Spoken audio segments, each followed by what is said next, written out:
Good evening, welcome to Poker Night Live, bringing you excellence in No Limit Texas Hold'em of the interactive variety. So why not get in touch with us here in the studio with your poker questions? There are two ways that you can do it. I'm sure you're aware of that by now.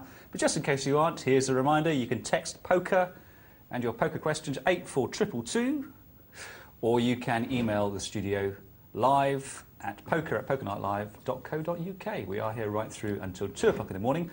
Myself, Dr. Tom, and of course Barry the Bully Martin. Barry, would you like to take us around the tables? No. Okay then. You said you would. I'm being awkward, I'm sorry. Okay, you get sent off if you're not careful. I get sent off. I get 3 yellow cards, just like the Croatian did. Yeah, I will still keep you here. Yes, indeed. There we go. We've got a $5 sit and go for the... for those with a smaller bankroll than most. Yeah. Or the majority of us out there that don't like to play for big stakes. When did you last play a $5 single? The last time I played Beat the Presenter. This is a $10 sit and go. Double the price, but not double the fun. Just good fun. Mm-hmm. The 25.50 no limit cash game. Cents, dollars, not dollars. That one. Mm-hmm. Ever popular on Poker Night Live? Ever popular. And we've got our lime green MTT, the multi-table tournament. That's a $10 one here this evening. Doesn't go too well with our pink shirts, does it? Doesn't, although mine's a lot nicer than yours. Yes. Mine's iron, that's why you got a jacket on. Yes, that's right. Oh dear, it's all gone a bit pear-shaped already. Well, in case you're new to Poker Night Live, that's the way it works. You can see all the cards they've got. This is real money they're playing for, folks. These are players from all around the world playing live, almost live on our tables. There's a small delay, just so that they can't watch TV while they're playing and see what their opponents have got. But it's excellence in learning and excellence in entertainment, believe me. Now let's get ourselves down to that multi-table tournament. Here it is in all its lime green wonder. And it's 79 entrants, total prize pool of $790, 10 places paid. Just in time for the boat. The Yep. top house against a guy betting into with the under pair, always nice. Ooh, no outs. But 5 would have been fun. Yeah, 5 would have been funny. Would have been most excellent. Oh, are you going to quote Shakespeare tonight? No, but no, use the word excellent a number of times in, talking about the shark. The least I could do is carry on the excellent vein. Okay. I was thinking more Bill and Ted than Shakespeare. Excellent. So the 5s get away from it. How? It's hard to think how he did. I don't know, he just must have sensed something, I guess. Yeah. So hold on, paired board and 2 overcards as well to the pair. Yeah, maybe my 5s are not winning. Cam King got another pair. Is he going to chance his arm with it? Oh, I fancy a little bet here, 60, 80, or maybe just 20. A little bit of reverse psychology, saying, well, I won the last spot and now I'm flat calling on the button. Maybe you'll think I've got a monster. Nice flop though. Mm-hmm. And the 6 now thinks might be in front. Let's have a little look. I can't see Cam King folding this, can you? Not for 60. The question is, does he call or raise? He's got position, so maybe a call. Look at that. Although that's not fun. He calls it. I'm sure he's going to call very quickly, which he did. Yeah, he got lucky. I don't think he played. He didn't do anything wrong there, really. Cam King? No, I don't think so. No, his opponent had 5 outs on the going into the river. And that was one of them. So 10% of the time he's going to peel off a winning card there. So our multi-table tournament this evening, Tom, we've got 79 entrants with the first prize of a whopping $237. So not bad. Much gold at the end of this one. I'm sure we'll see the multi-table tournament throughout this evening. Any names you recognise? Mm-hmm. Robo Squirrel, for sure. Mm-hmm. Cam King rings a bell. Stantis. Certainly been a few Chupas on our tables. I can't remember if Chupa 50 is one I've seen before. But Paul Sergitta is new to me. What about you? Yeah, I'm not. I've not been doing too many Poker Night Lives recently. Have you not? No. I had a bit of a problem with my barber. Your barber? My barber. My barber. Oh, your barber. Yeah, what happened there, Barry, then? Well, we was talking about... Can I call you Sean? Sorry? Can I call you Sean? Yeah. Only after 12. Okay. Why would you want to call me Sean? Just the feeling I've got. Okay. Call me what you like. Just don't Okay. call me late for dinner. Oh, all right. Okay. No, see, you've derailed me now. I had a joke, a nice lead in there about, you know, why I had my hair cut so short, etc., etc. Why did you have your hair cut? I say, Barry. Why did you get your hair cut so short? It was the wife. Good hand here. Look at this, King Queen and King Jack. Oh, the King Queen's got him absolutely locked up. Well, that's unless Chelsea makes a very outrageous bet at this one, then he did as well, and he's called. It's interesting. 430 in the pot. 2 overs and the flush draw. I don't think he realises how good a shape he's in. Oh, dear. Dear, oh dear. That's not good. Well, he had more than one out, didn't he? He had the Jack and the 10 to make the straight. The Jack for the over and the 10 as well. So. And he had the Jack of Spades in his hand, so all his Jacks were good. I mean, he was amazing. Chelsea didn't bet for value. So what do you reckon anyway? Do you think it's younger? Yeah, it does. Makes you look handsome, young, rich. Tom. Rich? That does make me look rich. So really, what's going on then? I don't know really. Just Okay, fair enough. Why not? Still had my haircut. Looks Says a bomb on highlights. It's true, yeah. Just having it shaved. We have got some highlights now, I think. No, it's grey. Oh, okay, fine. Well, they're coming into fashion. That's why the highlights were coming. Yeah, thanks. And there is some outs here for Chupa, because he's actually got 10 of hearts here. Yeah, he's got the heart. Or a 6 or a queen as well, actually. Yeah, it's huge. So he's not drawing dead, although... there you go. There you go. Is this going to be one of them nights, Tom, where everyone's going to suck out on the river? I think so, yes. I hope so. It's always good fun to watch people sucking out on the river. If you're a bad player, sit down on the tables now, because tonight we're only having suck-outs. Well, after these Cowboys, Yeehaw! they're going to get in a couple of presenters to do this show, but we'll see how the Kings get played out, and then we'll go over to a $20 sit and go. You can't see him getting much opposition round the back there, can you, really? Early position raise. Beg your pardon? Much... You know what I meant, how dare you? I know exactly what you mean. I know it's well past the watershed, but Yeah, come on. we're both wearing pink shirts, just be careful. Yeah, hello. Aye, aye. Audacious raise with the ace-8 from Chelsea. Wow, look, the Queen. I mean, he's got to think that Robo Squirrel's missed or has got a pair. And if he hasn't got a pair, he's going to fold to a... Oh, it's not going to come the diamond on the river, is it? It is suck-out special tonight. It is. Oh, look at this.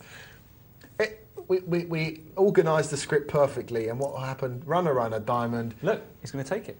Robo's... Oh, Chelsea calls. How can he call with an 8 of diamonds? How can he call with an 8 of diamonds there? What is going on? Hold on. He's re-raised in pre-flop with ace-8. Then he wants to now come out betting with only 2 diamonds. And now he thinks his 8 of diamonds is good. And he's right. Hold on. I'll have a pound bet with you that Chelsea doesn't make the final. But you could say, Barry, it was an inspired call. Was it inspired or was it just idiotic? It looked idiotic. It did, didn't it? And if Chelsea, if you're watching, we're sorry, but we'd really like to hear your whole mentality around calling with the 8 of diamonds here on the end. I'll tell you what, Barry, if I see him make one more move that looks idiotic but wins a big pot, I'll take that bet. Really? Yeah, because I'm a humble enough man to be able to say that there are some players I don't understand that win money that might not just be having idiotic, but might be inspired. And there are some guys, some players that, just it's their ticket that night, Everything turns to gold. Yeah, there's always going to be one player at a multi-table 20 for whom that's true, isn't it?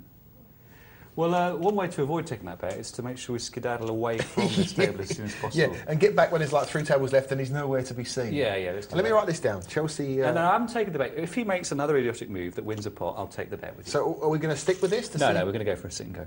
Are we? Okay. I've written down Chelsea 25 and it's 23.80. Okay. Just going to check. And we're what? Not long into this with the blinds at the first level. So lots of play in this one. Oh, I'd like to see me there. Late position with a pair. Let's just do this in case we see brilliant. Just see. Oh. Oh dear. Now, if he gets out of this one, he's going to bluff Cam King off it. If he doesn't double Cam King up. Oh, the 3! The 2-5 has made the straight. Look at It's this. coming. 4's coming in. Oh! House versus quads. Oh, this is a quality hand. Everyone's going to go broke here. Lovely jubbly. All in. Thank you very much. Okay, all right. What a quality hand. We've got to see that again. Even with bouncing chips. That's unbelievable, isn't it? That was pure evil for my man Chelsea. I thought he was going to bluff Cam King off it, actually, representing the straight flush in spades. Yeah. You got for the little. I know Robo Squirrel's kind of manged in there for the come in there for the gut shot 3, but he's hit it. But he's never ever going to get rid of Chelsea and Cam King, even if he shows him the cards. That's right. Well, let's go and have a look at that sit and go then, because this is all. Can we have that pound with Chelsea though? You said you weren't going to make the final. I'll think about it. Oh dear. Did we put the presenter Bok of Death on Chelsea? Do you think? No, I think he was switching for the Harry Curry blade. Here we go, back to normality. Dear. Queens versus Ace King, a classic confrontation. This is more fun than watching Grand Pole. Some of the outcomes are equally surprising. Yes, indeed. That 6 on the river was definitely the 3rd yellow card. So we've got 2 pairs, the suited connectors and the Ace King off. It's a bit of a quality street box here. And look, the 7-8 would have made the flush up against top set. What's the old middle pin jack? The gut shot jack will be nice for Monkey Boy. Yep. Can't see Snakey. No, he's put a value bet in. Yeah, quite right too. Might get action. I know you love to slow play a big hand on the flop, but I like to bet it. Me too. I like to mix it up. I don't really want to be slow playing with 2 clubs out. I don't want to be giving too many free cards. I think putting a small bet out there, you kind of get a feel for what someone may have or may not have. Because I think if you've got a flush draw against you, they're going to flat call, aren't they, to see another card? So you kind of can put them on clubs. Oh, 7-4-7.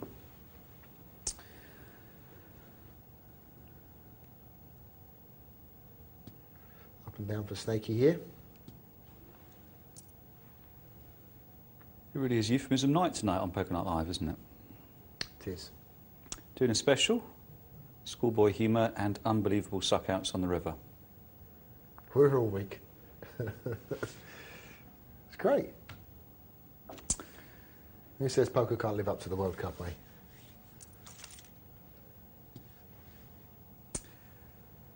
Snakey still up and downing, so still behind, but all you need is power of representation there, and Wayne Wallace not prepared to carry on when he could be so far behind. See, you actually got you got together the meaning of a poker hand the way it went out, and you actually got a player, an England player, in the sentence. I missed that one. Which was it? Up and downing, as in Stuart There Downing. you go. Very good. See if you can get Maradona into one before the end of the night. Or one of the Ghanan players. Mm-hmm. Yeah, be quite tough. Ginger all in. Needs to catch an ace. Ace on the river? Nah. Read that book? Ace on the River? Mm-hmm. No. Me neither. Who's it by? Barry Greenstone. Okay. Is it more of a look at his life, or is it a strategy book? I think it's a bit of both, is what I've heard. Okay. Yeah. Any reports as yet? No, not that I know of, no. What about the 3rd instalment of the Harrington book? I know you're not the greatest fan of the Harrington I book. haven't read the second one yet. Is there a third one? What's There's a left to third say? Was it cash games now? No, it's like real advanced tournament hold'em, very specific strategies on the way he played certain hands in making, 3 World Series of poker finals. But that's the first one. It's a whole load of fairly specific, interesting, but Yeah, very but specific. they weren't specific. They were just scenarios. This is very much, I was sitting at a table with Amir Vahidi and Chris Moneymaker and blah, blah, blah. And this is the way I read these guys and this is the way they were playing. It's like, very specific hands and how he deduced to play the certain hands. I've not heard, one of our reviewers on our site's reading it currently, and the review's going to be going up shortly, but I hear it's quite an interesting book. Mm. We will see. We Nice will. to hear any of our viewers have read the Harrington book as yet, and if you have, please let us know what it's like. We'd love Yeah, to- or the Greenstein Greenstein one. Yeah, let us know. Do our work for us. Because people always ask us Yeah. which books they should read, and I don't know. I don't read that many poker books. I haven't read any books, period, actually. No. Great. Well, there you go. Blinds 2040. Cat Attack is betting, well, successfully bets out there. He's a rock, isn't he? Double top. But he's got 3,900, so he's done something right. Found a big hand, double through by the looks of it. Maybe took out a loosey-goosey. And queens again for Snaky. Oh, and again makes top set, and again up against a gut shot. Can't see Anubis getting too involved here. Ooh. I'd have probably checked that, you know. Yeah, I might there. Two pairs. Pretty innocuous. But he's called for the gut shot. That's interesting. Maybe Snaky knows his opponent. Oh, look at that bet. It smells a bit of a fishy. Come on, in you come. Anubis gets away from it, but it was a bit of a loose call there from Anubis, wasn't it? I guess he was maybe hoping Snaky would just shut up shop on the turn and the river, and Anubis could show an ace as a winner even if he didn't catch the straight. I suppose the only possible reason he made that call is that he knew Snake is pretty well chipped up, and if he does hit, he may have to pay him off. Mm. It's the only other thing I can think of. Still a gut shot out of position, you know. No, I know it's a horrible gambling situation. Just like Cat Attack's got involved here with the Ace Jack. Nothing wrong on the button, you know. Big hand. He's got his reply, hasn't he? Yeah, he's found out where he is. I think he now can get rid of the Ace Jack and wash his hands. Oh no. Or he can push all in and try and suck out with his ace, which he has done. 3 outs in the pack, and that's not one of them. So that call there from Cat Attack, I mean, he was either miles behind or Anubis had decided that Cat Attack was at it. There's not many hands that Anubis can have been making that move. That he's unless he's got ace 10 and thinks he's at it. It's the only hand you can really put him on, or king queen, that he's got any real shout with. You That's know? right. The best he can be is 50-50. If Anubis has got 9s or 10s or something like this, he's made a move. But there are so many other hands that you could be up against there. Maybe he just said, oh, he's got pocket 8s and I'm getting pot odds, you know, with this amount of my stack in the Maybe. middle. But he still had 1,000 left. He wasn't though he was, he Yep. was short stacked. The blinds are 40-80. He's got what, 12 and a half, 13 big blinds. You can crack on with 13 big blinds in this game still. Absolutely, and you're right, he could have folded there. I mean, okay, he might have been getting pods, but he's getting pods for all his money, even if he is getting pods. And Yeah, that's exactly. He wasn't. This is not a cash game. This is this is very simply your tournament life at stake, and it's not something that I would want to do with Ace Jack. Put it that way. Yeah, miserable sort of hand. So, down already to 5 players.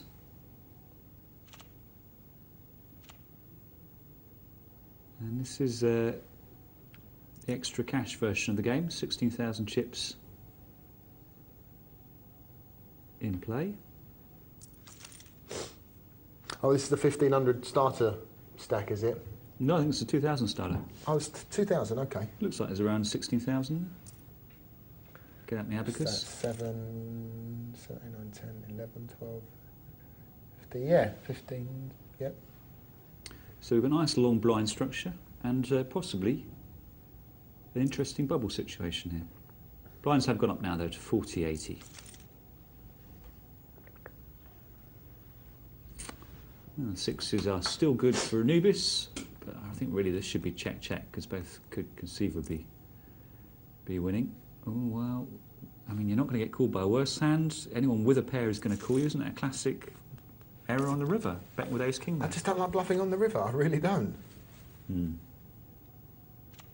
basically he's trying to make a small pair put it down, but I don't know. I'll walk for the nines.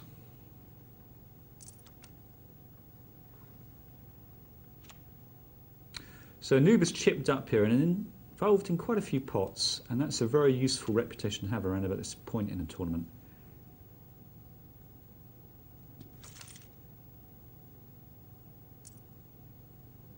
And it's one of the great unknowns, isn't it, Barry? The extent to which plays early on in a tournament that appear just overly aggressive can, in the long run, be winners just because people stay out of your way for maybe, you know, the next day of the tournament. Yeah.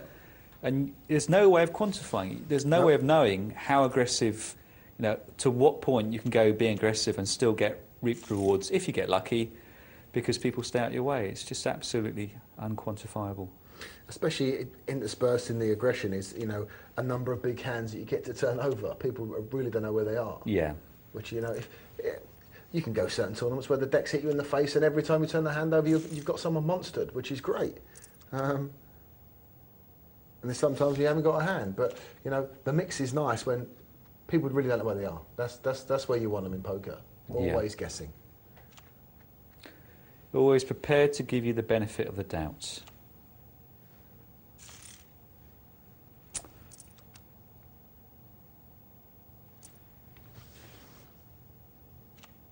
I'll be interested to see how the double top plays this, because he's a type player.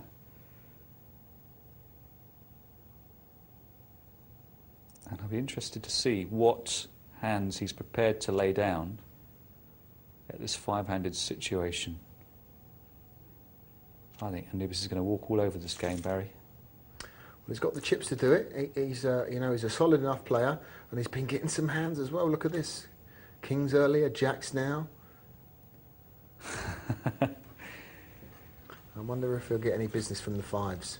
I think Wayne will probably think, well, he's probably going to call me if I raise him, so I'll let it go. Yeah, I think that was his logic. It's fine to make a move with those fives if, you know, you can get sixes and sevens to lay down, or ace queen to lay down. Yep. But I think he thought he'd probably get called by a range of hands. So good lay down. Certainly jacks he would.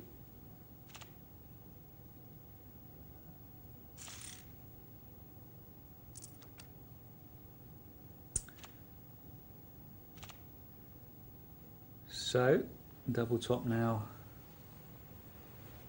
Going to have his big blind nicked, and I wonder if we're going to see him just gracefully descend into fourth or third place in terms of finish.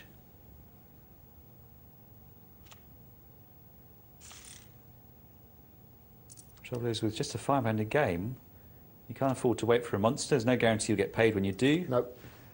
And it may be his undoing. Now, surely Anubis is going to want to have a crack at this. Ah, no, beg your pardon, I've just realised Snakey's raised it. That's right, Yeah, Snakey's doubled the blind in early position. Quite the reverse, and he's going to want to let it go. Yeah, King 6 not handy, you want to be going to war with that position, is it? No, not against an early raiser.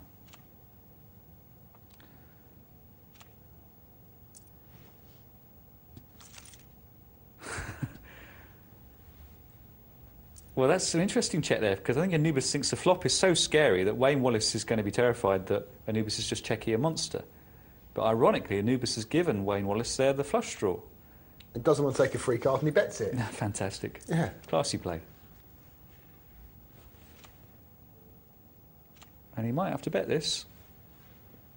Snakey just picked up a big blind. Yes, he does. He gives Snakey some of his own medicine. Difficult hand to play, ace-8 suited, out of position at this stage. And he's caught bottom pair, which is just giving him another difficult decision. Out of position as well, Tom. He's going to be weekly checking it to him and shipped another 1,000 chips over to him. And I don't like the instant call either, because it just sort of implies a kind of bloody-minded, well, I've got something. Yeah, I don't know what you got, but I got a pair. Yeah, that type of that's what it means, that quick call.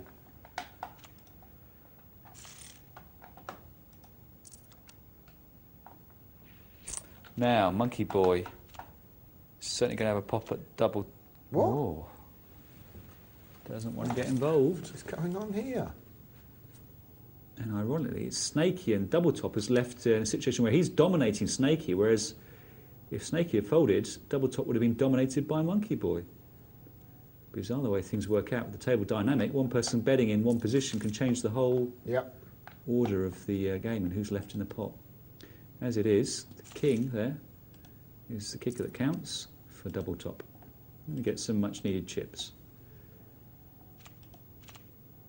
Anubis, I think, going to get a walk here. Can't believe Double Top is going to play that hand. Ooh, sneaked in, he's going to get raised. No, Anubis there, conscious that Double Top has been playing very tight.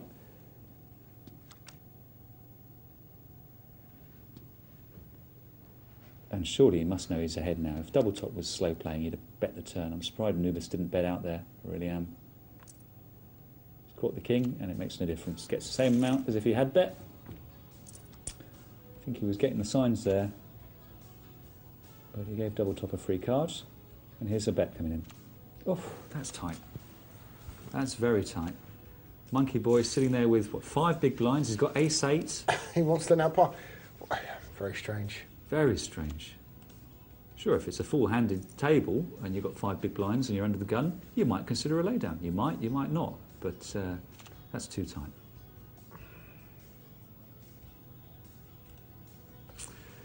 So no point pussyfooting around with it. In it goes.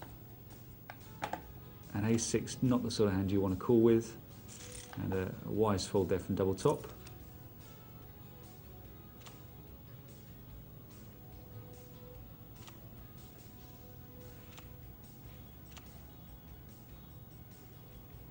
And a walk for Monkey Boy.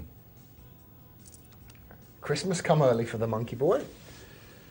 Looks like it's the only way he's going to get any chips in this particular game here, Tom. Yeah. Here we go. And I think Anubis here will probably move all in. Ace Queen just a bit too big to worry about. And that 640 there could be read either way. It could be a big hand, but it could also be a slightly worried hand. And there is the move from Anubis. I think Ace Queen is big enough there to make that move. Ace Jack is for me possibly the wrong side of the.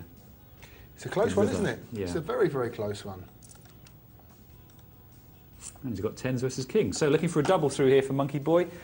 Monkey Boy moves all in. Double Top, I think, has to... Ooh! Look at this. Double Top might come in now. He folds. Anubis should surely raise here and close it down. I think that's strange play. Doesn't particularly want to call with the 10s. Anyway, the hand plays itself now. And it's looking like Monkey Boy will double through. No horror story on the river. And Anubis hardly dented by that. Look, he's still on 7,500, got half the chips. And what's happening is we've now got 3 players very low. With the blinds at 163.20, they're all sitting with 4 or 5 big blinds. And for them now, it's really in the hands of the poker gods. Maybe if there are 4 of them left, someone could let a hand go because they're on the bubble, but at this stage with 5 players, they need to play the hand they get down. Yeah, one of them needs to go out and share his chips around. If Anubis picks up another big pot or knocks out another player, I think he's going to be virtually uncatchable. Yeah. Great fold there for Monkey Boy. He correctly worked out that Double Top had played so few hands that any bet from early position there was ahead of King Queen, and a good fold. Now Anubis, I think, going to want to move with this, because it's Double Top on the big blind, so there's none of the short stacks defending the big blind. So he can bet and expect to get a fold, and that's very important in the stage of sit and go strategy or any tournament strategy. Look at who's on the big blind. Can they afford to fold before you try and nick it? Never be surprised. You should never be surprised to find that when you put in your steal, the big blind actually has got so few chips left that he's going to be inclined to defend it. That's the sort of error you should make right at the start of your poker career, and never again.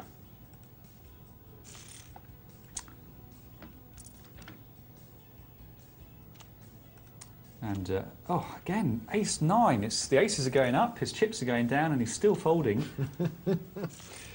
Just too tight. OK, Double Top had the ace-jack, but that's by the by.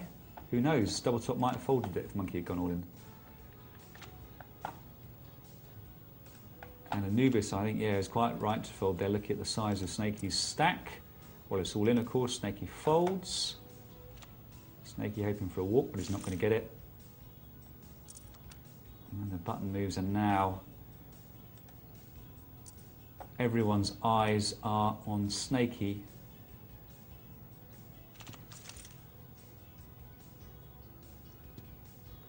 $800 in the pot. You might as well play it now for all your chips double top. You shouldn't be folding whatever happens, so shut Monkey Boy out. I think I'd moved all in there, just in case Monkey Boy had a draw. Oh, hello. Well, Monkey Boy's safe. He's only got ace-10. He'll pass this in a heartbeat, so... Yeah, let's hope so. Yeah. I think before anything happened, he'd already had his fold box ticked. And double top with the queens here. Reckons it's strong enough to play like that. Fair enough. He's hoping, if you're going to play like that in small blind with queens, you're basically hoping your opponent will catch a card underneath your queens and pay you. That's the reason why you play it like that. If you don't think they'll play against you if they catch an undercard, there's absolutely no point giving them the flop, because if they catch the overcard, you're going to lose all your chips. So nothing wrong there with the queens, just shutting your opponent out. But if you are going to play it, slow play it like that, out of position, ask yourself, is my opponent capable of paying me if he catches a pair below the queens? And if he's not, then I don't think it's very wise. Flop comes down ace-8. What happened there, Barry? Well, he's only got 200 to put... Wayne Wallace has got about another 200 to put in, because Snakey's moved all in under the gun, and he passes. If you've got one card in your hand, you can still call. Do you think he didn't notice the chips there? I don't know what he was thinking. Very strange. And blinds now 326.40, and only Anubis and double top are safe, relatively safe. That's time for Snakey to make a stand, he reckons, or he's already in for 320. Well, now a 10 is needed. 10, yep. Oh, just a house. Just a house. Snakey out and Monkey Boy looking to be Bubble Boy. Well, that ace-8 was his undoing, you know, against Anubis. Does he fold here or does he call? He shipped 1,000. He shipped 1,000 chips. Oh dear, he's out now. And it's all happened very suddenly. Yep. Now with just a little under 8,000 chips, Anubis looking very strong. Just under half the chips in play. And let's see how it plays out now, because they've got three players with chips still. And of course, an equity decision, because there's something to be said for staying out of a pot. Seeing someone get knocked out and moving up to second place. Mm-hmm. But mostly, I think here, Barry, you're going to know as soon as you pick up your hand whether it's good for all your chips or not. Yeah. And if it's not, you throw it away. Queen 5, yeah, it's good enough to fold. To be fair to the other players, Anubis has had the majority of the best hands, hasn't he? Over the last half an hour or so. And double top has been dragged into it now. I think he's got to call. I don't know if he worked out his bet size too well there. Yeah, well, don't know what to make of that, Barry. I think he had to call there. He was getting better than 3-1. Well, if you saw Anubis' hand, I'm sure he would have folded. Maybe he did. Maybe he did, yes.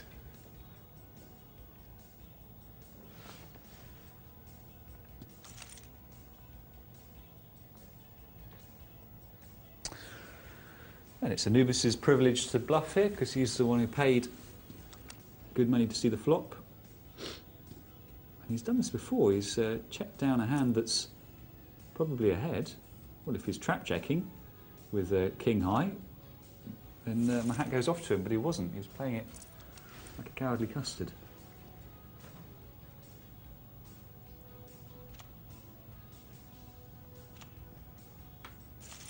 And what a walk. What a walk that was for double top. Unbelievable. But now it goes in, for sure. It all goes in. Anubis calls. Must do. His hand plays itself. He's not that big a dog. 60-40 shot. No. What's he thinking about, Tom? He's thinking double top such a rock, he must have an ace or a pair, but still, could have king jack, could have king 10.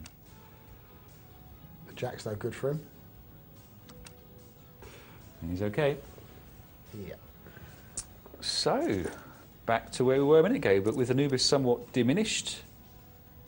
And I'm happy to stick all my chips in here. Yeah, Point getting I'm not going fancy. to muck around with ace king here. Not that big. Try and play it fancy.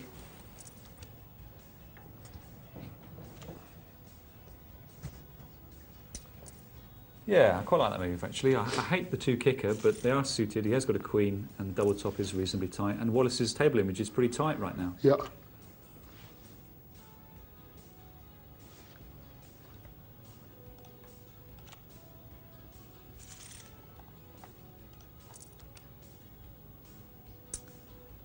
Fold, raise, fold.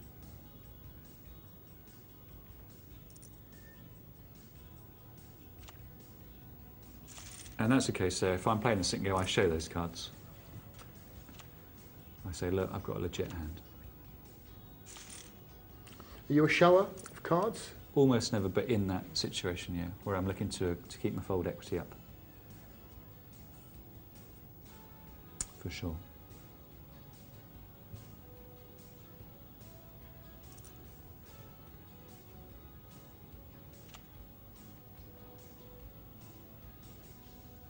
And he was doing the old dwell up, but got no good reason to call there.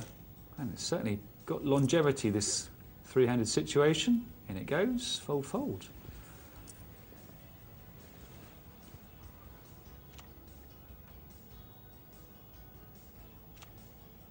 Well, the chips are thus that no one's in really bad shape. They don't have to call on a big blind, do they? No, that's right. Not yet. That's exactly it. So they can fold and then raise when they can get the initiative themselves. And this is tricky, isn't it? Do you call there, Barry? Ace deuce, no, probably not. You've got to fancy that, well, okay, he's got an ace, he's ahead, but it might be a split pot if it's a small ace. He's got a pair, not likely. I might push it in there, Barry, with the ace deuce suited, I might. The problem is, Of course. there's no fold position for Anubis because you haven't got enough chips to make him fold. Sure, no, I'm looking for a double through, basically, there. Yeah, but you take the fold's not one of the plays that Anubis can make now. It's not so Absolutely. you can put the power play on him and he's going to pass. Yeah, no, that's gone. But I'm just wondering if I want to carry on playing forever in the situation where I'm raising when I'm on the button and I'm folding when I'm in the big blind. And I think, well, maybe with ace deuce suited, you know, even if we just carve up double top small blinds, or rather we just split the pot and carve up our own blinds, at least I'm not losing money with a fold. It's difficult. You don't like to call with ace deuce ever because you just can't be far ahead. You're a fraction ahead or you're a reasonable distance behind, but I don't know when the blinds are that big. To be honest, it's one of those situations where the suitedness might make a difference for me. Anyway, he's down in the doldrums now, and fortunately, what with the disappearance double top, he's got second place wrapped up, but it's looking like it is going to be second place for Wayne Wallace. Jack 7, offsuit. In it goes, and it's got to go. Anubis has got to call. He's only got to put in another 800. You get out of this with a king or a 10? No. No, it's a double through, but Wayne Wallace still looking pretty sickly. And that's, unfortunately, he's just got enough chips there to fold. And he's decided just to go for the double through. And this will, of course, be called. Don't know what Anubis is thinking about. That's an obvious call.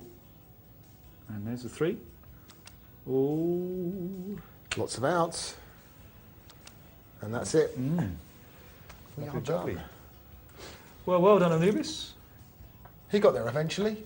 He did, yeah. He looked good from, what, 5 or 6 out, didn't he, really? Yeah. Got a big stack. Yep. Yeah, interesting game, that. Thanks a lot, folks. See if we've got any emails coming in. We have indeed. Mr. Chelsea25 has emailed us. The man who made a premature exit. Let's see what he says. Hi, guys. Great show. Or at least I thought it was until I was dismissed as an idiot. And That's not fair. Wait a minute. I said that's not fair. It looked idiotic, but I thought you might be a genius. And bets were made if I was good enough to make the final table. Unlike a lot of players in this game, I do not profess to be an expert and in fact play for total fun. Fair enough. I can't believe I was just branded an idiot on national and international TV for doing something we all love doing. I trust when I do make the final table, your remarks will be retracted. Best regards, Chelsea. That's unfair. We didn't call... Are we still in it? We're here. That's good. Well, I don't believe we actually called you an idiot, Chelsea 25. We said the play you made with the 8 of diamonds on the river when you beat a pair of kings was an idiotic play if you felt that, you know, the 8 of diamonds was a good play. Or it could have been a really inspired play. It was one or the other for sure. It wasn't a bread and butter play. That was clear. It wasn't an easy call where, but okay, the guy's obviously been calling me with no hand and he's hit a diamond and I think my 8 of diamonds in front, considering that he'd raised pre-flop and called your re-raise pre-flop as well. So we're not calling him idiot, you know. But in fairness, I mean, Chelsea does make the point here that he plays for fun, not for sort of aspiring to hold him excellence. But unfortunately, we've kind of got, if we're going to do our job, Chelsea, we've got to judge your play. And I mean, in the end, it's up to you how you play, and that's fine. But I mean, we can't really sit here and say, well, I bet cracking play, Chelsea. I bet it was fun to play well like done. that. Good call with the 8 of diamonds on the river after all the action pre-flop. How can we do that? So I guess we have a job. I guess what we're saying, Chelsea, is it's horses for courses. So play for fun by all means, but unfortunately, should we not mention the quads? The next hand, the sixes. What could you do when you got the set there and you've done most of your stack? Oh, he should have folded. That was a clear fold. He obviously had quads. Chelsea, what were you thinking of? I mean, unbelievable play. You're an idiot. Yeah. I'm joking. We look forward to seeing you at the final, and we will be eating our shirts with egg on our face. In the meantime, let's have a bit of cash action.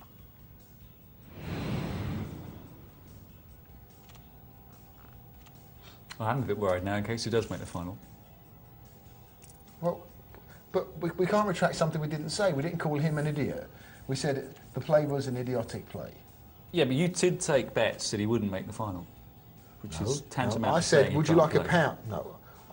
Look, we have bets all the time on sitting goes to say, I'll pick this player, you pick that player. And then we're not saying the rest of them that do it and pick are aces. I mean are aces. I've just said I'm not meaning aces. I'm not idiots. We're not saying that. You're right. You're right. We're not saying that. All we're saying is it was a strange play. It's gone raise, re-raise, call, and the guy's sitting there with kings, and he's got to come run a diamonds or some weird ace, which you didn't hit.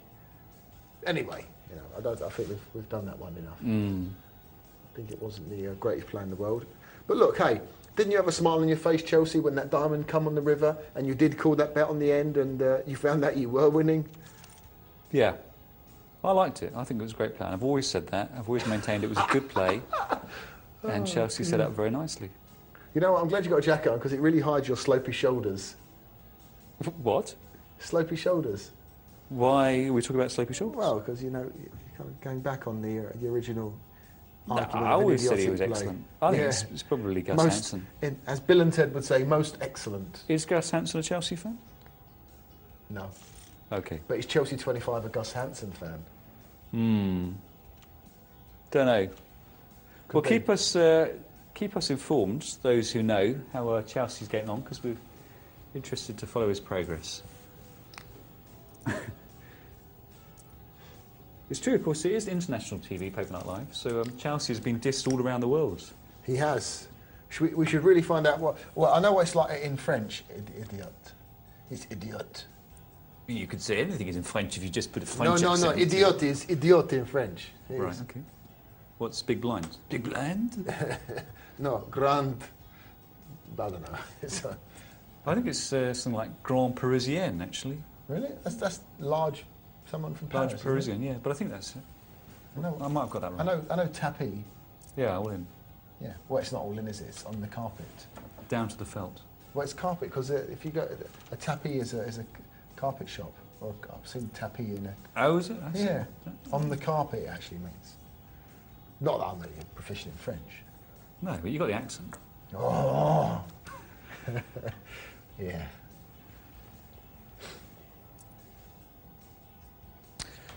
Ace bet now, not going to get cool. Teach Eye takes the pot down. So it's 25 cent, 50 cent cash game, $50 maximum buy-in, $5 minimum buy-in. Blinds remain at 25.50 until the seas dry up. Or Graham Pole learns to count. Stevie there, chipped up.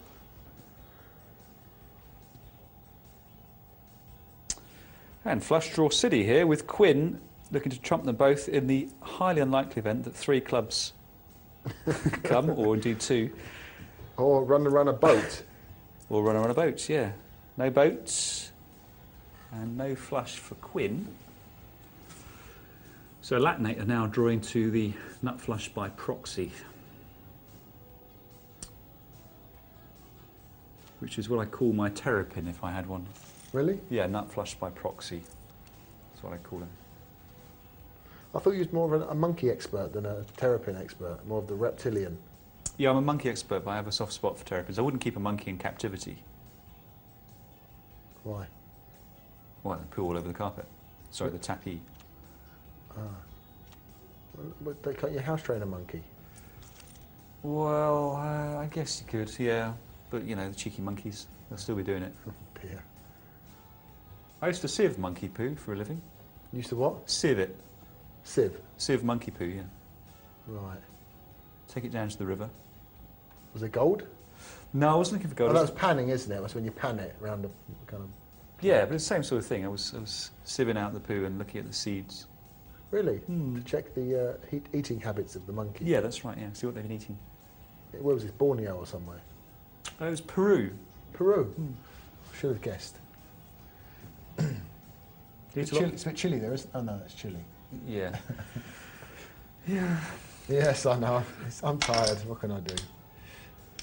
Not as tired as me, Barry. Yes. Well, we've nearly come to the end of this section. Let's see if we've got any more emails in the... See if Chelsea's come back with a retort. Just some of the It's probably gone to get his big brother. probably find out where the studio is. We're sorry, Chelsea. I mean, we do appreciate people... Oh, look at this aces. Hang on a minute. Let's see how this plays out. I'm not It's the an... second time I'm not aiming at that aces in the last 5 minutes. Think it's fixed? Well, what's 220 to 1 times 220 to 1 divided by the power of 3 with the equation of 7, which is how many hands there's been since the last one. Hang on, wait a minute. Nearly there. Really unlikely, and it's probably fixed. Okay, there you go.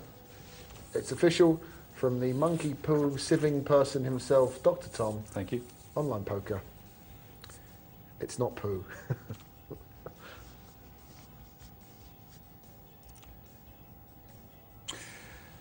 Pocket nines for Johan.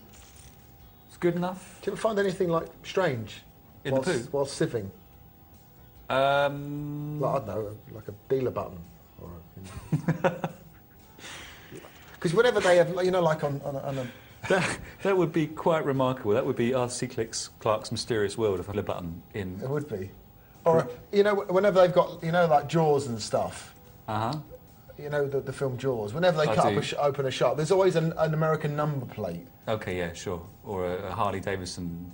Crash helmet, or, Yeah, you know, a German boot from the war, or something Or ridiculous. a German tourist, you know. Yeah, well, That's right. interesting. No, I never found any of those things in the monkey poo. Really? No, just seeds and poo. Oh. They're quite particular with their diet. With the monkeys? Yeah, they eat a lot of fruit, so it's quite fluid. I had to take out an umbrella with me eventually because got a bit sort of... Well, anyway, let's have a quick reminder of the details on how you can get in touch with us with your poker questions.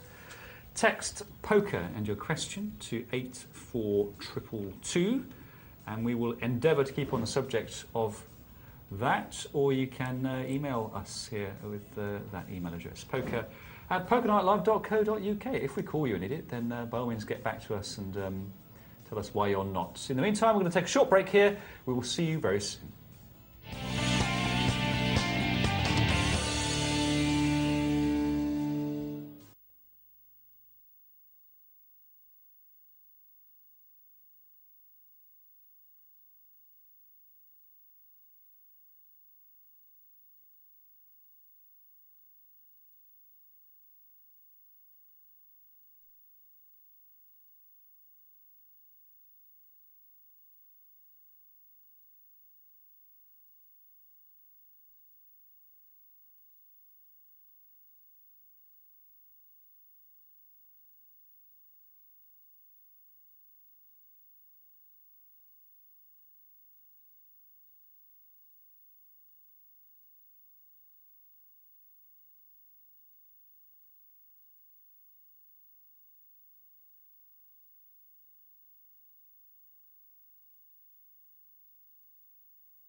Can you hear me, Gary? Yep, How's it going at wisehandpoker.com? that's right. You've had some good news recently, is that right? I understand you're involved with ESPN now. We've been affiliated with Bluff Magazine for a while, and Bluff is in turn affiliated with ESPN. Bluff provides them with 4 to 6 articles a month from their magazine to put up on the website, and ESPN has apparently decided they like my stuff this time around because they put us up there. So I'm now ESPN published. It's very exciting. Fantastic. I mean, that's the one to crack, isn't it, when it comes to poker, because they're all over the big tournaments like a rash, ESPN, aren't they? Well, right. On this side, they host the World Series broadcasts, which is one of the 2 big breakthrough shows. So being affiliated with them is obviously pretty exciting. And what's the raison d'etre of wisehandpoker.com, Gary? What's your niche? I'm sorry? What's your niche in the market of wisehandpoker.com? Everyone else is kind of focusing on teaching people how to play poker. Frankly, it's an easier, faster way to make money. And so they hire pros to write articles, and those articles are geared towards the strategy of the game. We take a slightly different approach. I'm a games fanatic, and I've always had a strong appreciation for game history.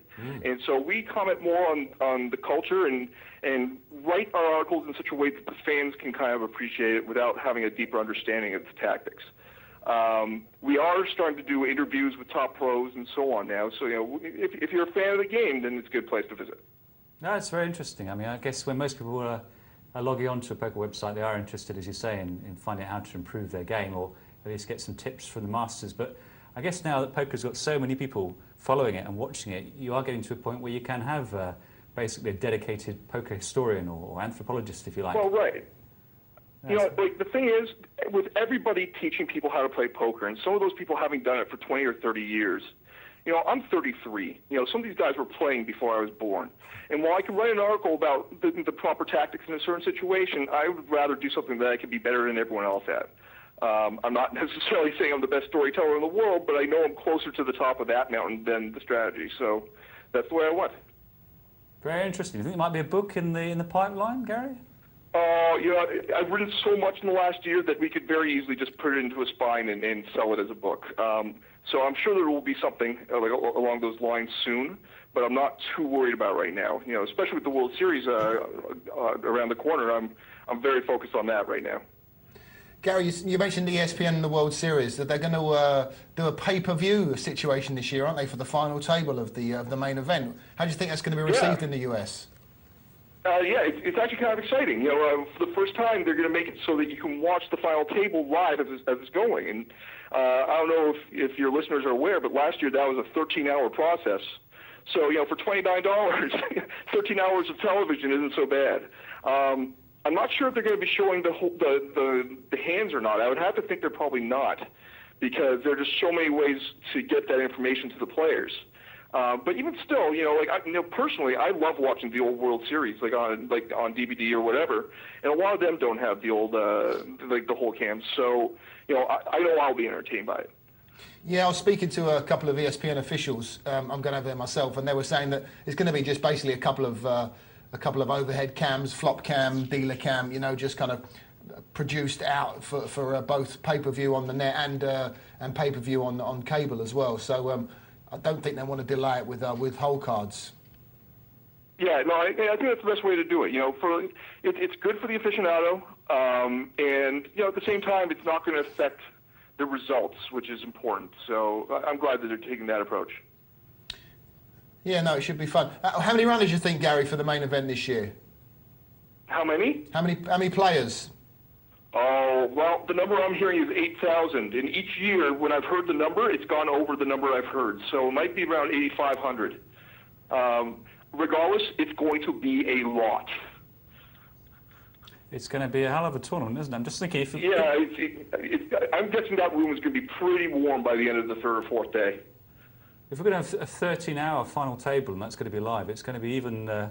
longer than a Eurovision Song Contest party. Maybe that's what we're going to be looking forward to. Not as much fun, though, Dr. Tom. That's right, and less cross-dressing, we hope. We're going to have to leave you for a moment now, Gary, but we'll come back to you in about an hour and catch some more from you, OK?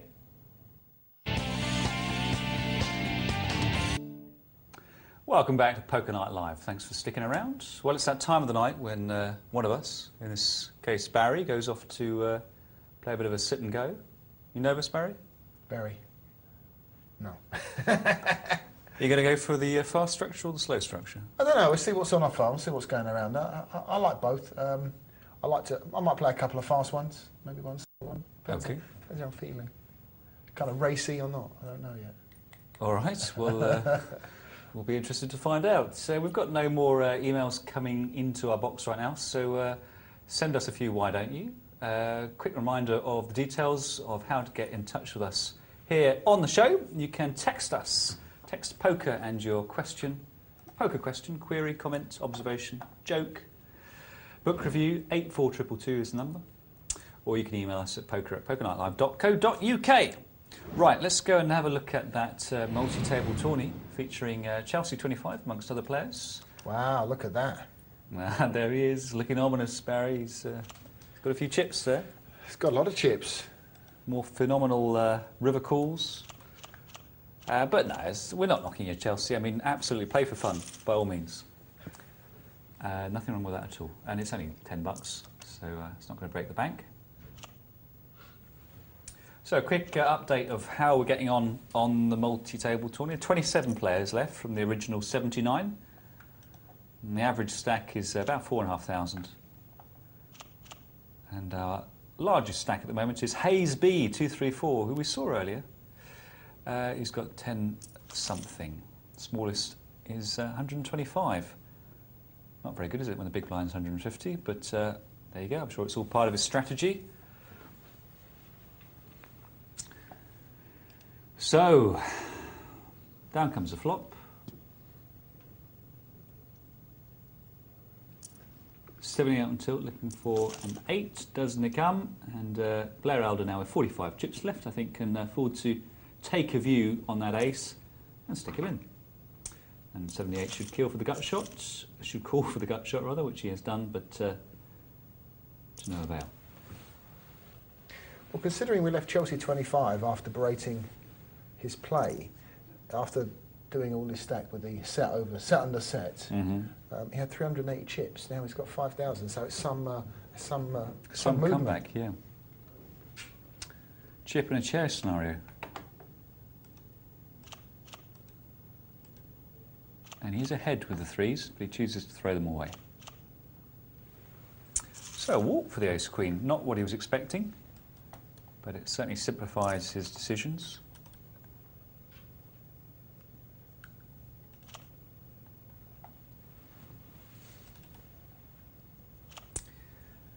And blind's now 100, 200.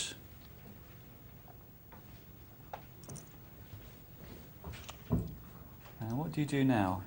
It's only 3 times the big blind. Could mean anything from the cutoff. Anfield James doesn't necessarily have a hand. One option is to call. Trouble is you don't know where you are.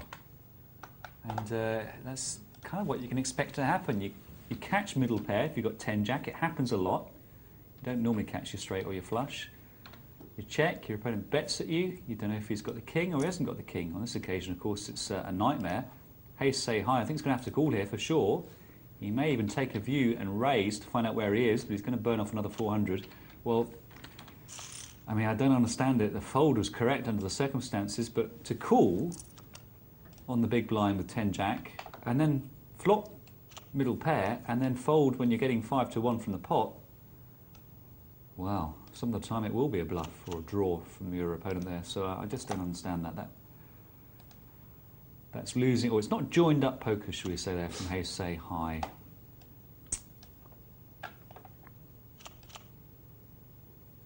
And a cheap bluff there from 78 on tilts.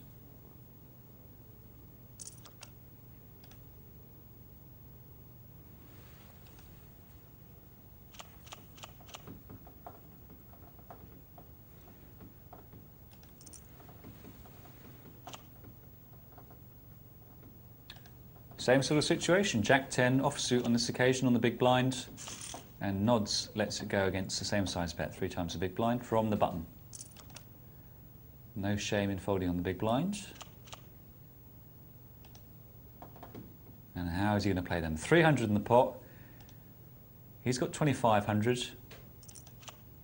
Yeah, that's not a bad start. That's a sort of bet that could prompt a re-raise from someone with something like ace 10, ace jack, ace king, ace queen, pocket pair, all sorts of hands where basically the guy thinks you might fold if he raises you.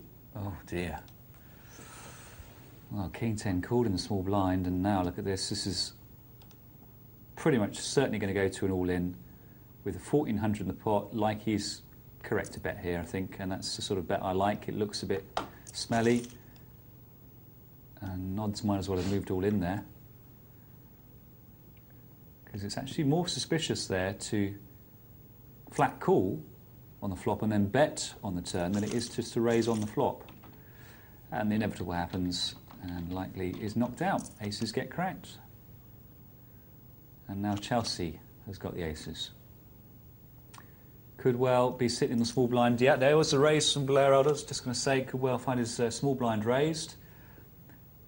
And with 900 in the pot here, any move from the small blind here looks big. Bear that in mind, folks. So if you know you look like you're strong, that massively undermines the value of slow playing. And there's something to be said for doing exactly what Chelsea has done there and raising. Because if you tip the value of your hand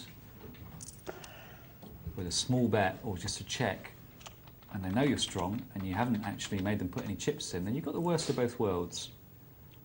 So I think Chelsea was quite right to raise there, and shouldn't feel desperately disappointed that Blair Aldo folded.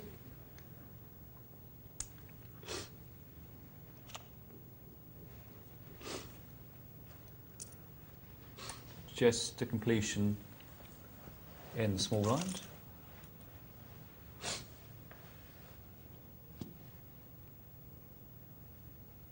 Both players drawing to a backdoor flush in spades.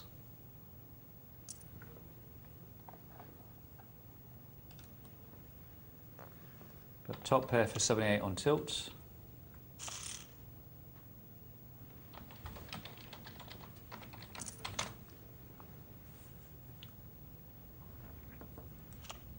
And a surfeit of 8 queens.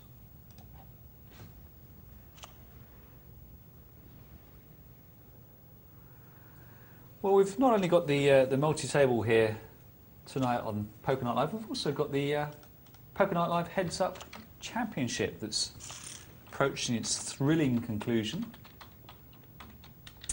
We had 16 players engaged in a World Cup style knockout competition, and this is the final. Ramchip against Gazza Louis, our 2 finalists. And off they go. Best of luck. So was it 1,000 chips here, Tom? It looks that way, doesn't it? Yep. Just kicked off. One of the old styles. It's funny, I'm playing and beat the presenter, and someone just said, "Oh, Barry, you shown heads up." And just as they typed it in, you went, "We're going to have a look at the heads up this evening." It was perfect timing. I've had the chat box actually surgically implanted in my brain. So Really? it's happening in my mind. Ah, excellent. You'll see strange things coming up on it. I thought you were just a good reader of the game. Mm. Well, it helps. It does. Looks like Chelsea's nailed on to make the final, doesn't it? 5,000 chips. It's looking that way. We will be, choking on our... We'll have to resign. Yeah. We'll get Chelsea in. Chelsea and Graham Poll will be in the show next week. We should really give ourselves a forfeit.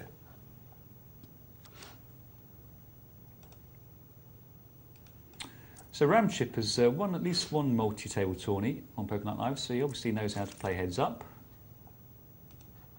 Gazza Louis, also a regular player.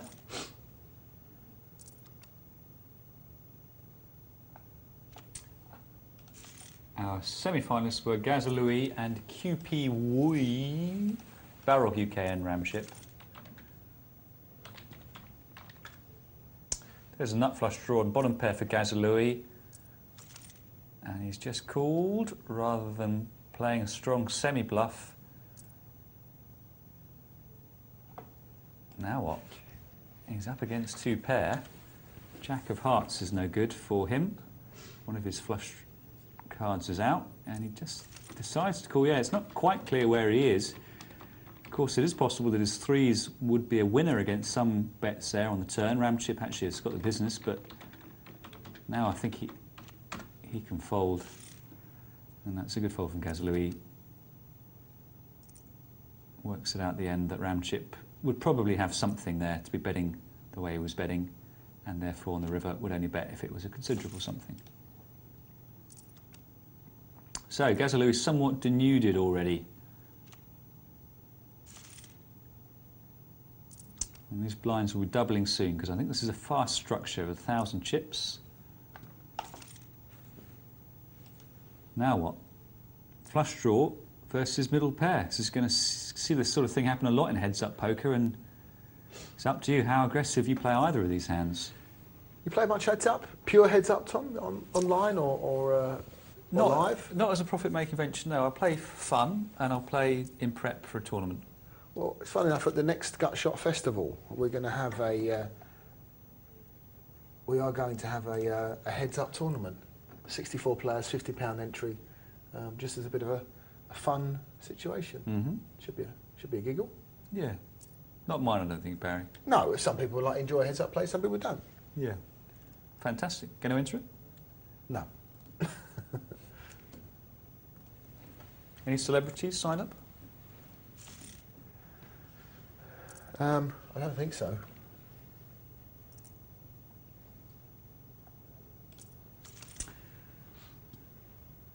Paired boards, right for bluffing. And up and down for Gazalui, and well, in the end his king takes it. Jacks and sixes on the board. Blinds yet to double. Well, that's good enough for a call. 3-1, 6-8 suited.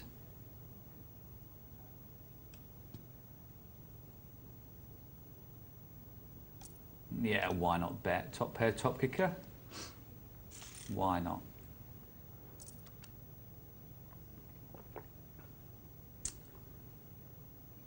Fold, I think. No, he's decided to call. It's just a little bit weak for me. I know he's got the button,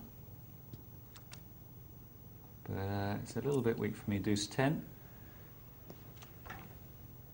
It's important, particularly important in heads-up poker, that you play each street in a range of different ways, and what that means is that you should be folding some of the time pre-flop, some of the time, much less often of course, but otherwise if there's an aspect of your play that's predictable, then your opponent will find it. And if you're going to fold pre-flop some of the time, then 2-10 isn't a bad thing to fold. Needless to say, suitedness of less importance in heads-up poker than in full-handed poker.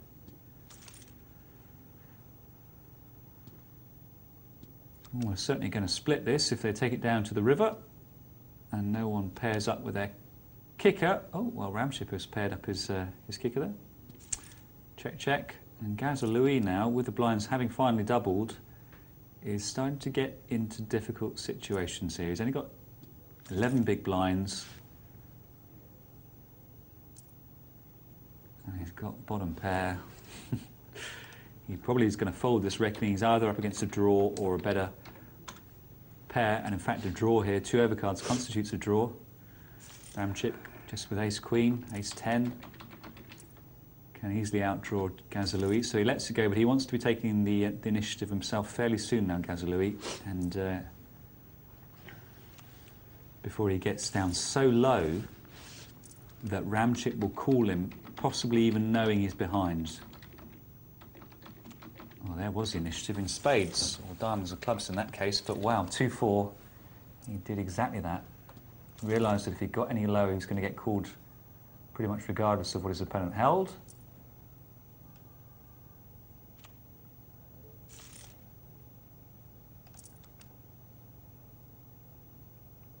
$60 in the middle, he's got 390. It's not pleasant with Jack-9 at all, especially when your opponent knows the sort of game you're up to.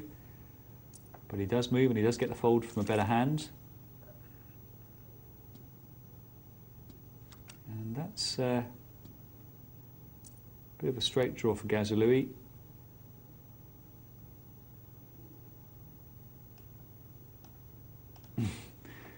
Yeah, he lets it go. I beg your pardon, Murray? Oh dear. Oh dear. Oh dear.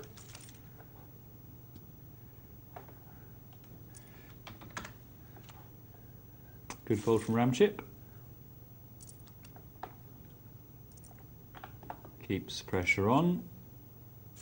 Gazza Louis now again in trouble. Oh, the blinds are 40-80. That's huge, and I think he's got to go all in here. Yes, he does, and it wouldn't surprise me if Ramchip called here. He must be aware of the situation. Good call from Ramchip. Perfectly reasonable bet from Gazza Louis. It's just the way it worked out. Once Gazza Louis got short-handed, stacked rather, I should say, that was very likely to happen. And there it is. Well played. Ramchip is our Poker Night Live heads-up winner. Fantastic. Well done. Terrific performance there. Played good poker. And we hope to see you down at the Gut Shots playing in Barry's £50 tournament. Why not? Why not, indeed? Why not? You're reigning P&L champion. Absolutely. Right, let's go and have a look at the MTT again.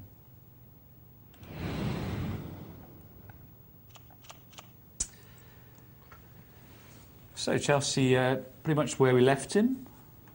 In fact, all these players pretty much where we left them. And Wayne Wallace in terrible trouble here because he may decide to move all in with ace-king. It is that sort of hand. Yes, he has. And, oh, he's caught his ace. And he's home and dry, barring the case-king. Diamonds were no good for either of them. Anfield James gets his kings cracked. No point sobbing about it. Wayne Wallace did nothing desperately wrong.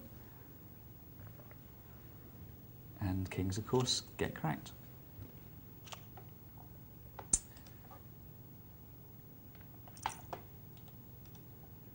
A little steelette from Chelsea with a suited ace. Let's see what Wayne Wallace makes of it. He's just fed. Is he in the mood to digest, chew the cud? Or is he going to fight back with a taste of blood? No, he's a cud chewer.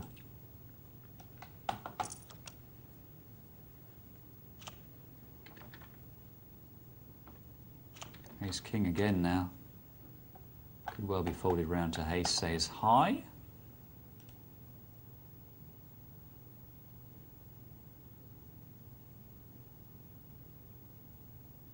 Having a good old think about it.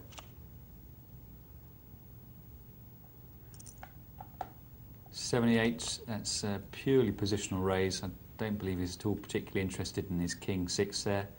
He's just looking to take the pot down now. Unfortunately, his parade has been rained on, and of course he lets it go now. But not after a big old moody dwell up.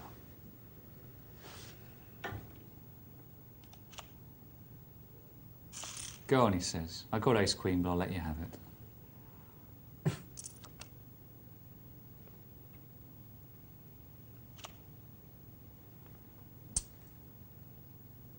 And the Chasen 78, I think, won't get busy from the cutoff with Jack 8 off.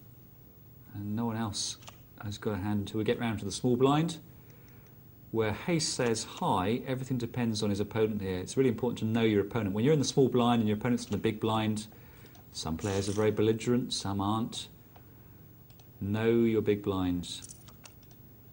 Know how he behaves, because of course he's the guy basically in the position of strength there. Well, of course Blair Alder didn't have any chips, but he's the one with position. So he's got reasons to call. He moves in.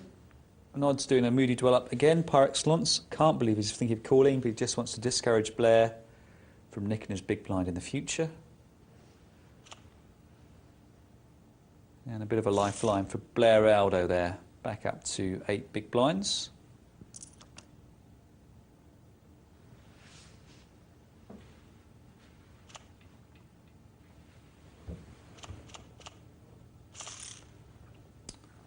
And a walk for Chelsea. Very nice indeed.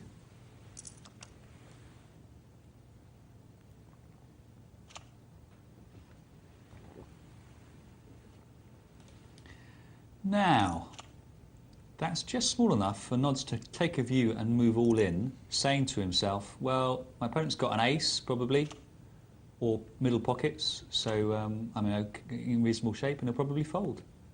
In fact, Nods has hedged his bets down. I think that's a crazy move, that, because he's just encouraging a call. I think he folds or he raises all in there with the Queen-King. Cracking flop for the tens. Yeah, lovely flop for the tens. Nods now can get away from it. and does so correctly, but I don't know. I don't like it much. I'm not quite sure what his logic was there. He certainly didn't have enough chips left to really play the flop from position, gaining any particular advantage of position. And in fact, when you're short, there's not many chips left in the player's stacks, and the flop comes down. In fact, position often is less important than counter position. It's useful to be the first to act, because you can be in a situation where first person to bet gets themselves all in, and the other must fold when no player has a hand. So think twice before giving your opponent a cheaper flop than they might otherwise get.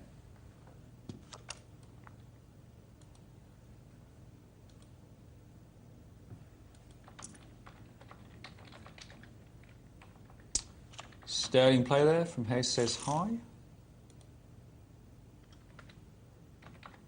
Well, 19 players left now in the multi-table tourney from the original 79. Average stack is 6,236. So there you go, Barry. Chelsea's still above average stack, and the largest stack is currently held by Top Boy 16 with 12,915. Smallest stack is 2,000 and something. Not Blair Albert, there's a shorter one out there. But we have 3 tables.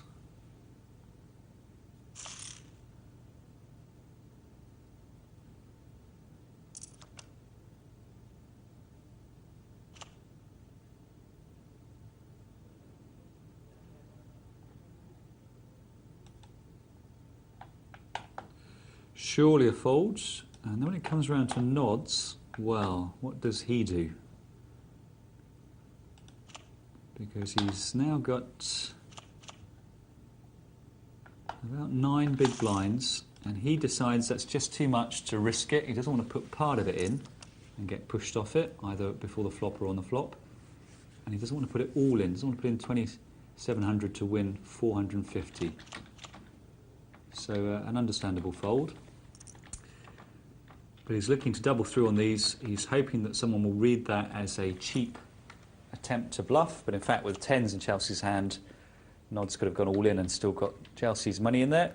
And don't know why he's dwelling up here. He calls and hopes he doesn't get the wrong end of the 4-1 shot. Wow, look at that. They've both made a set, but they've both made a house.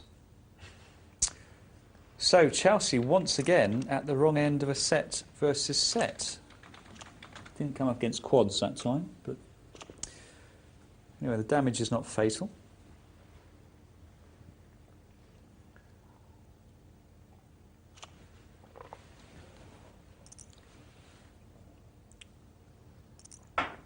And 78, wow, takes a view there.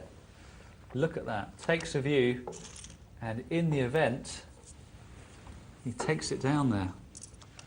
Remarkable, makes it straight to the king, but called without even thinking. He obviously decided there that if his small bet there was raised, it meant a bluff, or it meant that Wayne Wallace didn't believe him. But King 9 suited, that's a funny way to play it. If you're going to get all your chips in the middle with it, why not stick them in? I mean, you can't be that far ahead against the guy who's quotes unquotes bluffing you.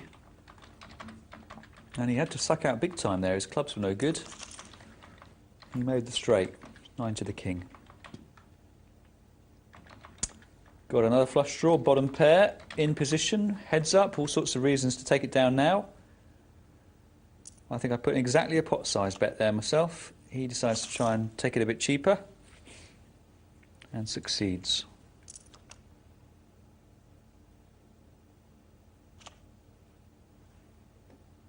Sometimes a pot-sized bet is what indicates to your opponent that you have a hand. It has that kind of flavour to it. It's almost, in a sense, an honest signal. You're saying, I have a hand here, but you don't know whether I am prepared to call you if you raise or I will fold. Could be either. But all you know right now is I've got a hand.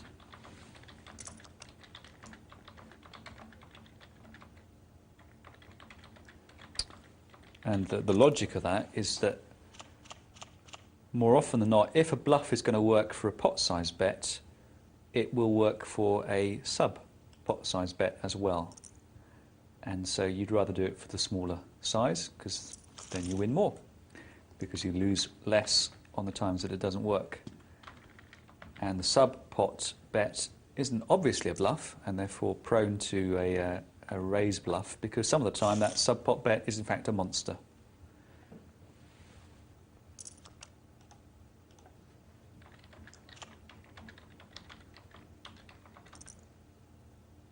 Well, Queen Jack, Jack King and Ace Queen, the worst of the three hands, leads out for a small bet. Blaraldo decides, okay, you can have anything, and even if you've got a big hand like a pair of jacks. Oh, I just hate the call there. I hate the call so much. I mean, it's not as if Blaraldo hasn't shown great strength by going all in, but Wayne Wallace is yet to act, and Nodds could be raising there into a massive hand from Wayne Wallace. Bonkers. Jack King suited. Domination City. What was he playing at?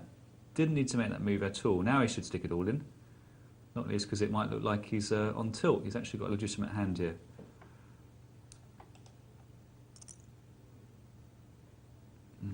I can't see the point. Once again, he's just left himself with about half of his chips in the middle, and then a decision to make on the flop. As it is, he should call here, even though he'd be correct to fold, but to fold pair of kings here is crazy. 78 could have anything, so same difference as if he'd gone all in, and 78 knocks him out. Well, let's go and have a bit of cash action. Back to the restful blue. Kitchen surface decor.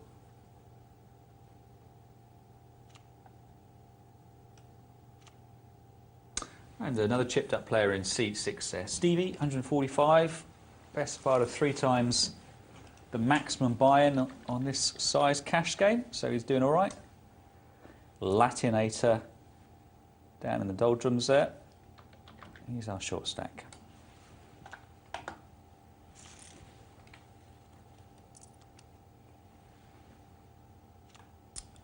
And ace-10 in the cutoff. Good enough for a bet, unless you've been particularly active recently. How much? Oh, just a call.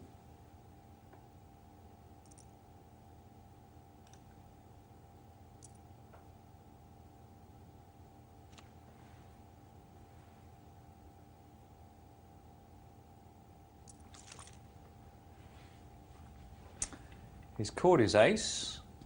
Quinn has called his queen. And Jochen has caught his little double belly buster straight draw there. Either a 9 or a king. We'll give him the straight. Good deceptive draw that, because people aren't inclined to believe that you draw to a gut shot. But of course, if you've got 2 of them, then it's just as good as having an up and down straight draw.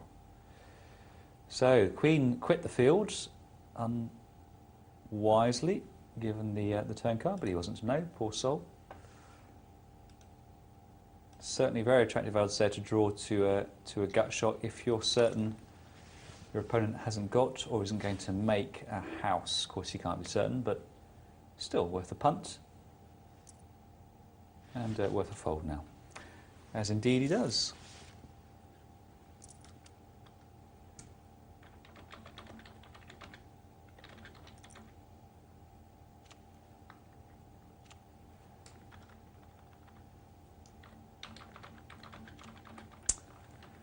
Well, Irid's leading out there with a pretty scummy sort of hand, and Jochen calls. And what will Irid make of that call? The fact is, Jochen could have quite a strong hand there. Because Irid's hand leading out there is quite a strong play, Irid should say to himself, well, Jochen could be calling with quite a big hand here, even jacks, maybe even queens.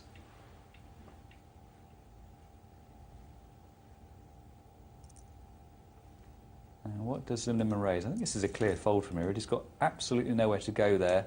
There's no cards in the deck that are clear winners for him on the river at all. I think he was perhaps calling just hoping they were going to split it. with both of them holding an ace and 2 pair on the board. And maybe convinced at the end there that he was being pushed off a pot, he was going to split, but wasn't getting great pot odds once you calculate that you're only playing for half the pot.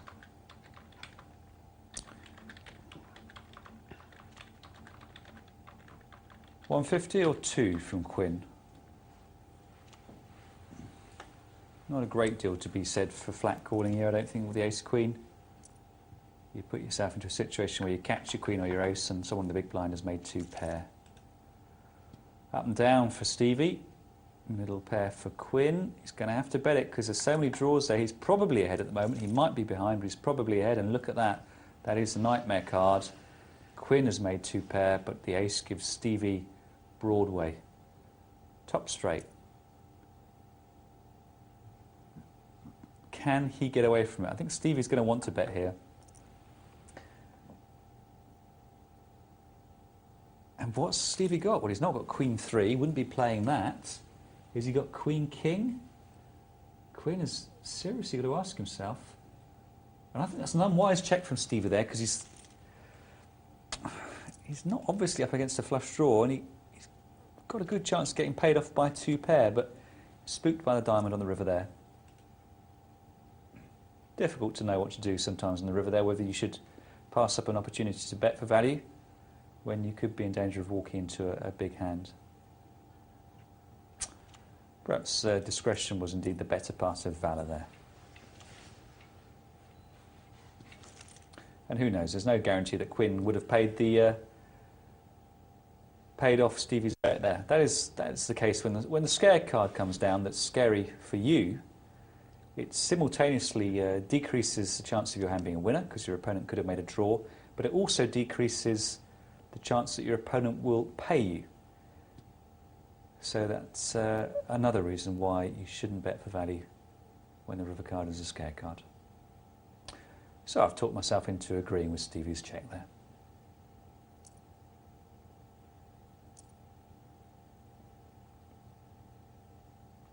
Two players with an ace.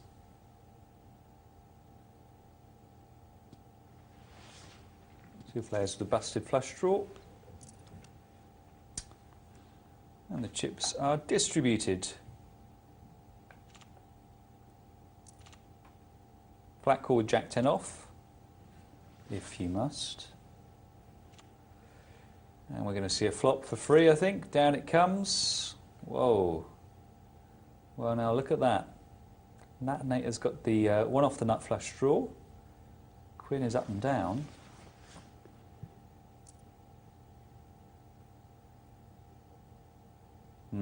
Well, there's a big, big difference in Texas Hold'em between the nut flush draw and one off the nut flush draw when you need 4 cards of your suit on the board. Because, of course, people like to play aces. So there's always a danger that one of them is out there and of the suit that's going to be trumping your non-nut flush draw. And drawing to non-nut flush draws in Hold'em, as I say, when you're trying to make it with 4 on the board, is basically a mug's game. If you've already got it when you come to make a decision, fine. Have a think about it whether you want to call or maybe even raise. But drawing to a non-nut flush, I don't like it much. Not when you need to make it with 4 on the board. So, fold, fold. This is the only play that makes any sense to me here.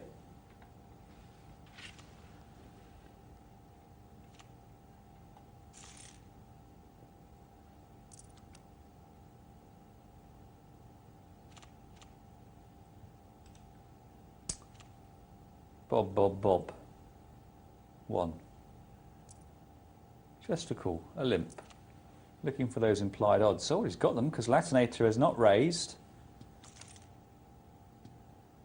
And they've all comprehensively missed. Yeah, and that's a good bet from Latinator. The call in late position there is relatively unlikely to be a king.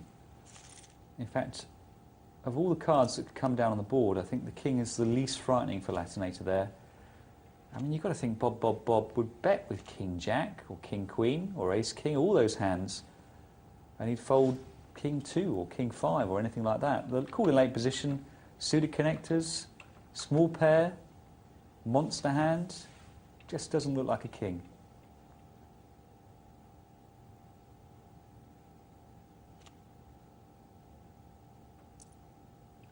Jack 8 suited worth a completion, just about. Oh, time to bet there. Surely. 2-2 king, you can represent the king. Because the board is paired, it's unlikely Queen's got any part of it. I think that's a clear case for leading out for Jochen. Maybe he knows something about Quinn that I don't. Quinn's a nutter.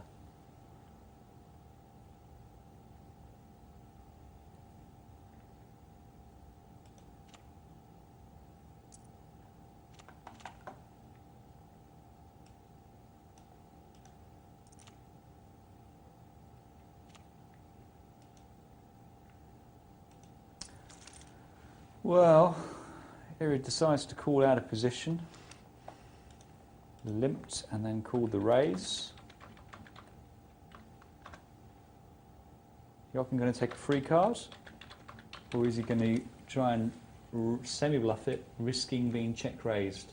Decides to take the free card, and unfortunately he's let his opponent outdraw him. There you go. Surprising bet on the river there from Miric. I think he'd be better off checking and then trying to pick off a bluff, but no harm done. No guarantee Jochen would have bet it.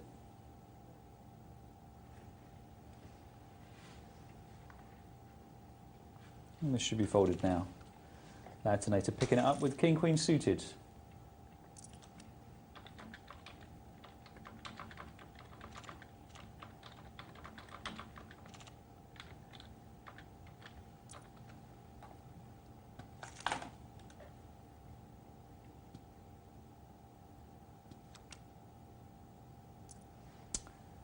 He who bets wins.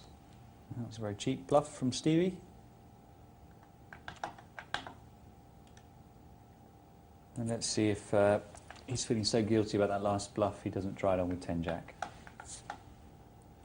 Well, if Quinn calls, which he may, Stevie will be getting excellent odds to call. He decides to call anyway, and I think you've got to raise. It's every sign that those limpers haven't got anything. You are out of position, of course, but there's a good chance they'll all fold. There's a reasonable chance that you'll catch an ace on the flop. There's a reasonable chance that there will be a scare card there that means that if you check, they don't bet at you.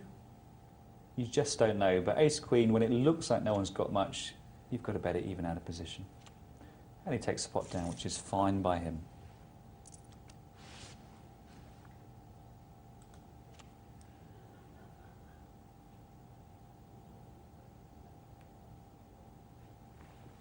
And what do you do with those in early position?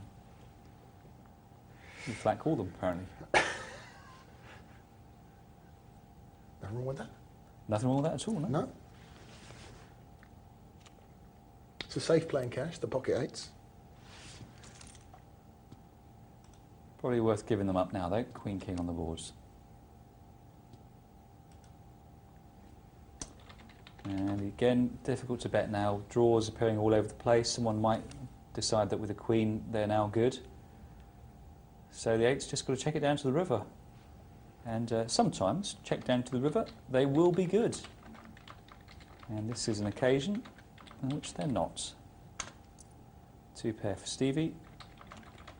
Now, can Jochen fold? Tempting. Getting 2-1. And I think he paid him there, did he? Didn't see.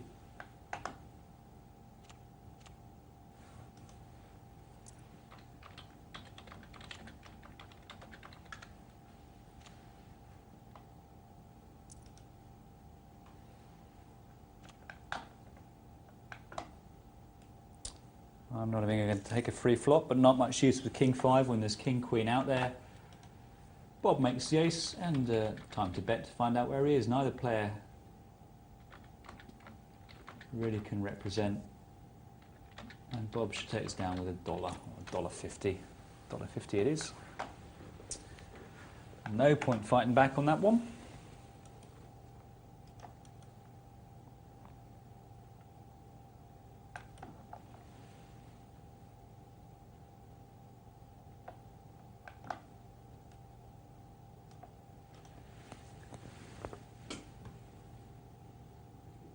They're having a good old think about it, aren't they?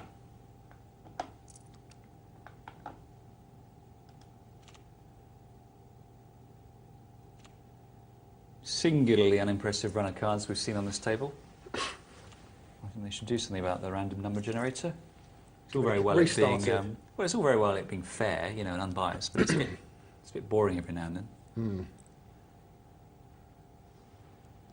No sooner said than we have nut flush draw versus a set.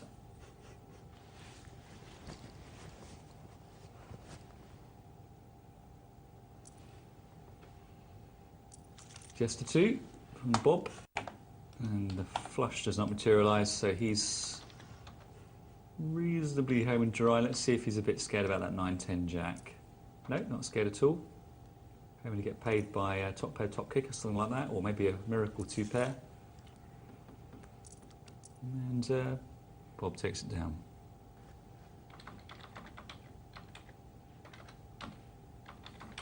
Folded round to Latinator. Let's see how he plays his 8s in later position.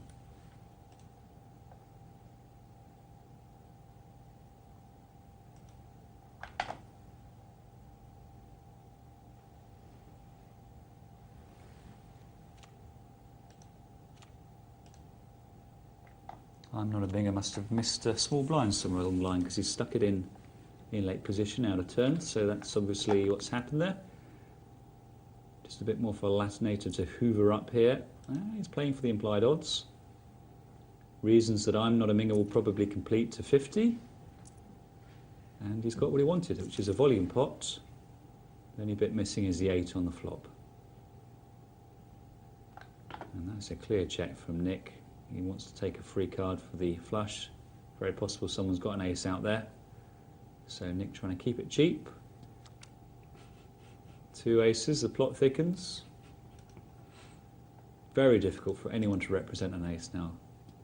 Maybe Quinn could in early position, but any of the late position players there, if they had an ace, they would have bet it. And Latinator, I don't think he's representing ace here. He's just worked out that no one's got one. And he's ahead, and he's absolutely right with his logic.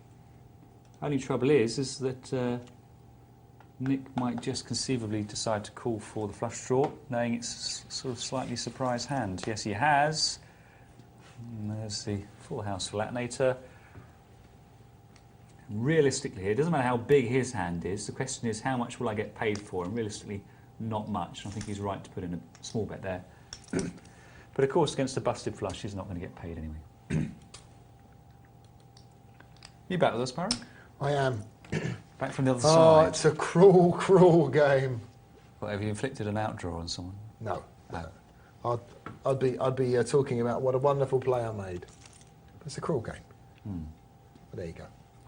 Okay, well, I'll look forward to hearing you say what a wonderful hand you played when you got knocked out. No. Look, all I can do is get all my money in front. Yeah, you won it. Of course you were. I wasn't watching, Barry. I don't know what happened, actually. Did you win it? No. It was a woeful experience. Oh, dear. Well, don't be full of woe. We've got 2 more hours of Poker Night Live. Yes, in the next hour we can Weep, pick teeth. through the bones of a fine half hour's play. What a charming image that is. Picking through your sit-and-go carcass. Never mind, eh? Were you playing on your own account? Yeah. I never play on my account. Whose account is playing someone else's? Usually yours, Barry. You know what? I wondered why. I'd looked in my account, there was only $40 left or something. I had about $150 on there. It was 400 there when I left it. Someone else must have been playing on Someone's been playing cash and not told me. It's outrageous. I think Devilfish has been coming in and playing on your account. What, drunk again? Does he drink? I'm not sure. No, I couldn't confirm either way. Gets a bit excited every now and then, maybe.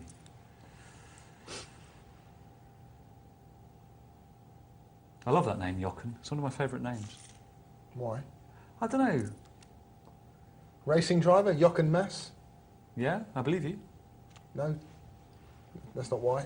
Sounds a bit like the heavy metal band, Dokken.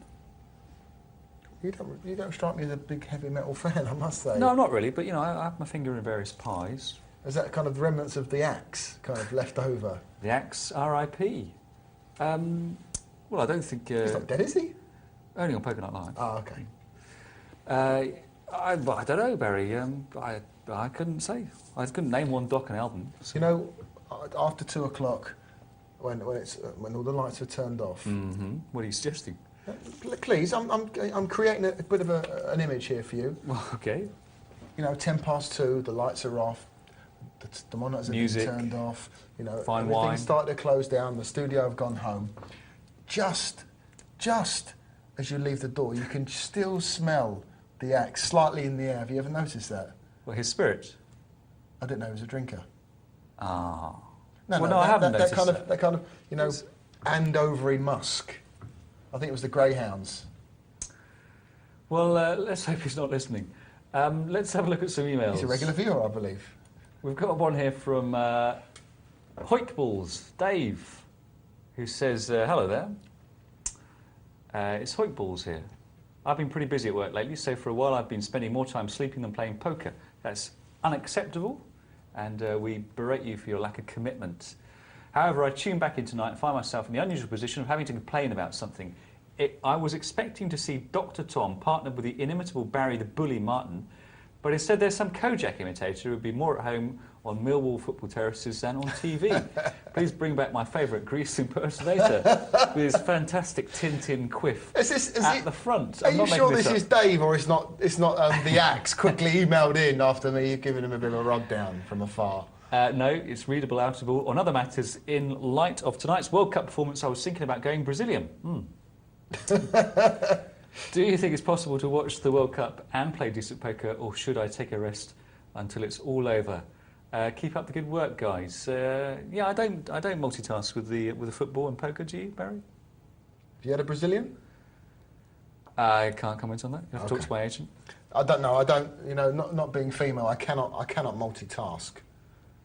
You can't shave and play poker at the same time. Very difficult. I'll end up with cream everywhere. We wouldn't want that. Shaving cream. Yes. Good. Let's see what else. I think we've got a rules question here, Barry. A rules question? Yeah, you Excellent. can answer. Yeah. Let's have a look. I did see it. Here we go. It's Supergran. It's Supergran. It says, "Hi, Tom and Barry. I have a quick question on chip stacks.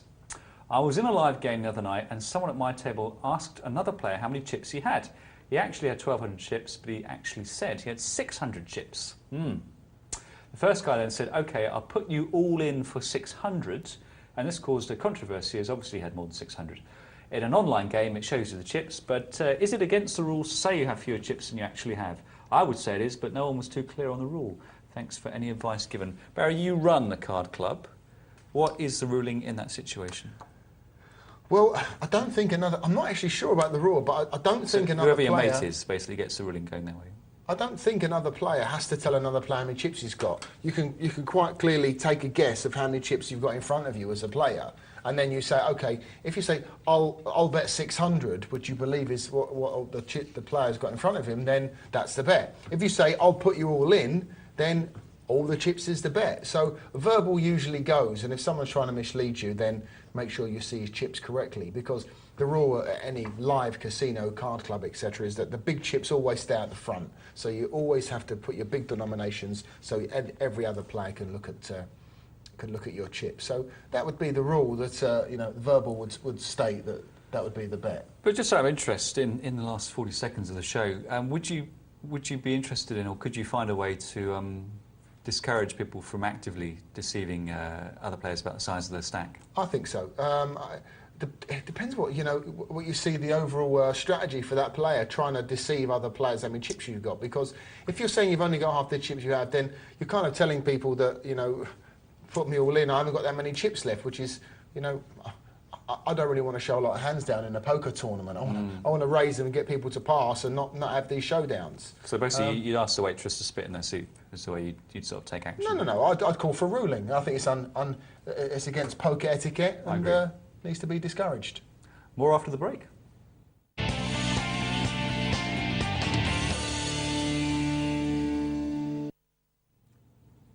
Hi, Gary, you still there? Yes, I am, boys. Gary, you mentioned a little earlier you were involved with Bluff Magazine. Now, we've got a lot of beginners out there who you know, not really sure about when to bluff, how to bluff. Any tips for us, for our viewers about bluffing? Well, I think that, with television showing us only those exciting hands these days, people tend to bluff a little bit more than they should. A lot of it comes down to knowing the person that you're playing against, knowing what they're thinking, and then acting appropriately according to what your decision on that is. It's very easy to blindly shove money into a pot, but the really good bluffers are the ones who know when their opponents think that they're strong. My favorite bluff story of all time involves the 1982 world champion, Jack Treetop Strauss. He was called Treetop because he was 6'6". This is a guy who really loved life. He just sort of lived it as largely as is humanly possible. One night, Strauss is on this major hot streak. He's destroying a cash game, and there's a guy at this table who's not too happy with him. Strauss gets 7-2 offsuit, but he decides, I've won so many hands in a row, I'm just going to keep on going. He puts in $5,000, and this is cash. And everyone folds to the guy who's not too happy with him. The guy calls, and Strauss is a little worried. But so the flop comes 7-3-3. So Strauss now has two pair. Strauss bets out $18,000, and the guy calls again. And it's a little bit frightening, and Strauss now knows that he's probably in trouble. But so since the guy's only called, they get to see the turn. The turn comes at 2, so now Strauss has 3 pair, which doesn't really matter, except that he shoves all in, and the guy goes into the tank and starts thinking about, well, what can you possibly have? And finally Strauss says, I'll tell you what, if you give me one of those black chips over there, pointing to a $100 chip stack, then I will let you look at either one of my cards. I don't care which one. So the guy says, the guy thinks for a moment, finally says, okay, sure, and he tosses the chip over. And Strauss presents the 2 cards, the guy chooses one, and he turns over the 2. And the guy just stops dead in his tracks. He's like, I can't believe you just hit the set on the turn. And he realizes that Strauss must have the full house the way he's played the hand. Fantastic. And he shows the kings, and he mucks his hand. And so if he picks a 7, he reckons he's got the house of 7s, and if he picks a 2, reckons he's got the house of 2s. He figured, well, he was willing to show me either card. He must have 2 2s in his hand, so I'm going to fold. Interesting play. We're talking about a $50,000 bet here, so... Still an interesting play, Gary, considering that if he's got pocket 2s, he's made the house on the turn, and now he wants to push it all in. Didn't the guy kind of think for 1 second? Like I said, the guy was a little frustrated with Strauss at the time. Strauss was really in his head. He had been on a huge run, and he knew that his opponent was feeling defeatist. He knew that his opponent was at a point where he felt like nothing could go right, and so he was going to provide him the fodder to make him think that something else had gone wrong. And that's, it's a classic example of knowing your opponent's mindset and acting on that.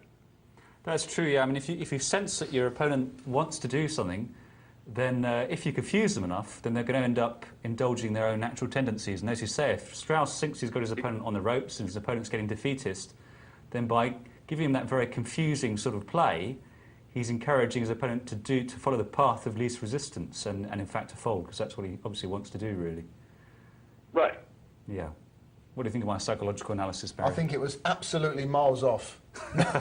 No, I'm joking. Gary, we haven't got much time. We'll probably get this in the next hour, but I know there's the story I know about Jack Strauss was the chip and a chair story, which I'm sure you're an aficionado on Mr. Strauss, and you can tell more about it. But you said that you made it out like he's passed away. Is Jack still with us? No, Strauss passed away almost 25 years ago, actually. He passed away at 58, the same age as his father. So, because he lived his life the way he did because his father died so young after working all his life. And so Strauss said, I'm going to live life to the fullest. And he died at the same age, so it worked out pretty well. What happened to him? Heart attack. He died at the table on a bluff. He was playing low ball, and he made a big bet, and then he died of a heart attack, and they looked at his hand, and he had a full house. Well, I'll tell you, out of the two, there's 2 ways I like to go in life, and one of them is bluffing at a table. And what's the other way? Let's not go into that right now. Okay.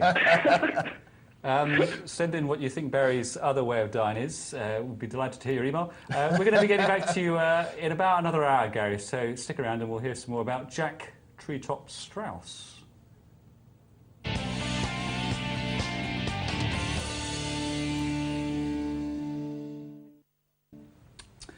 Welcome back to Poker Night Live with Dr. Tom and Barry the Bully Martin. In a minute we're going to be picking over the carcass of Barry's sit and go. But before we do that, let's have a look at the emails, which are coming thick and furious now. We've got one here from Phil, who says, "Hi guys, just a quick one. since you've requested emails. I just wondered what your favourite names are for hole cards, like Big Slick, for example. My favourite is the Lady Boy, which is Ace 4, as was first named in Poker Player, I believe. I'll leave you guys to work out why it's called the Lady Boy. Well, being sweet and innocent, I don't know, but you've got a theory, haven't you? I have Barry? got a theory on Lady Boy, because if you squint your eyes like this, it looks like the nuts. That's probably it. Do you reckon? Yeah. If that's not it, then tell us, Phil. Or maybe if you turn the card around, it looks different. Do Lady Boys look different when they're upside down? I really don't know. I've never entertained it. No, I've never entertained a Lady Boy. You sure? I'm pretty positive, yeah. Okay. Good, thanks for that, Phil. Any particular favourite names? I quite like the Gutshot Powerhouse myself. The Powerhouse. You can't beat the Powerhouse. Big Lick. What's the Big Lick? 6 and a 9. Uh-huh. So why is it called that then? I really don't know, Tom. Okay. Maybe you can tell me. I'll have a think about it. I'll do some research on the web. Okay. You see... Gay waiter. Always like the gay waiter. It's always good. Queens and Trays. Queen with a tray, yep. You see, the thing that always annoys me about poker promotional material is you always get that you always get that royal flush there that shouldn't be there, because it implies that you get them much more often than you do. But hats off to you, Barry, because I was in the Gutshot Club the other day and I noticed you are promoting your latest tournament with the Gutshot Powerhouse. We are. 5-2. It's our mark. It's our brand, you know. How easy would it be to have like some picture of like some people playing poker and looking down you've got aces? That's boring. Most of the time you get in filth, and you know, we want to keep it real at Gutshot. There you go. The home of filth. What else have we got here? Carlotta. I love that name. It's a beautiful name, isn't it, Carlotta? It promises so much. Sort of exotic and foreign and... Carlotta's Way, was that a film? That was a sequel, I think. The sequel. Yeah, Judi Dench. Hi guys, says Carlotta. I've been having trouble with aces lately. I tend to play with ace 9 and above, depending on position, opponent's play, etc. Recent results suggest, however, that ditching ace 9 and ace 10 is probably more profitable. I know I'm not giving a lot of detail here, but each situation is different. I'd just like to know what your general thoughts are on playing these hands. Cheers. P.S. Did your wife iron your shirt, Barry? Did your wife iron your shirt, Barry? She did, didn't you? Well, who did then? Because I'm sure you didn't. The ironer. The ironer.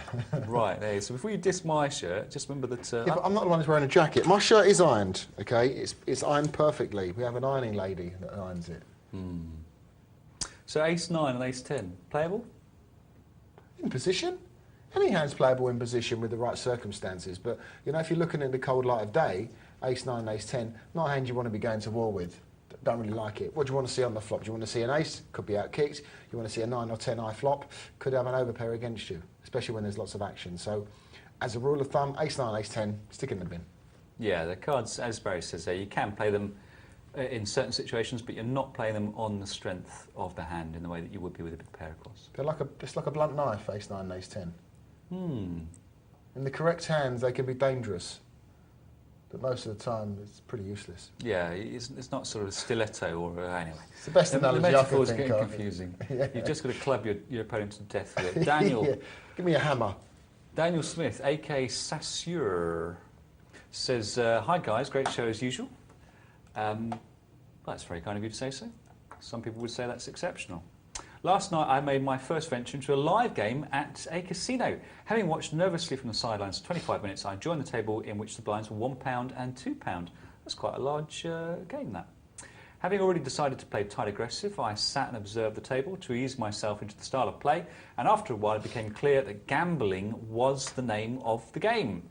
Players were consistently making bets of £10 or more before the cards were dealt, and pre-flop raises ranged from £10 up to £15. I eventually got busted by a guy who made a flush on the river after making 2 overbets on the flop and turn in order to price him out of the pot. OK, so you put in the overbets, but he didn't get himself priced out. I know certain players like to gamble, however, it seemed to me that it was common trait to the whole table. In fact, one player commented that this is big boy stuff. OK, not a little boy game then. I just wanted to know if this was a common sort of live cash game, or was the fact that it was a casino a factor contributing to the style of play, i.e. are card rooms like the Gutshot the same? Any views on this and how to adjust for such games would be appreciated. Well, I've seen the odd bit of loose play at the gut shot, Barry, so I don't think this can be laid at the feet of No, but being a casino, it does imply that people are there to play games of chance, which include blackjack. Please let me finish. Which include blackjack, roulette, craps, etc., etc. Whereas we all know that poker is a game of skill over the long term. And we all know that there are people that are there that are not as skillful as others playing the game. So I would like to think that there is more of a skill element to poker across the board when you play at gut shot. Obviously, there's going to be people there who's going to be gambling. We understand that. But I would say to you, sort of, what was his name again, Tom? Daniel Smith. Daniel.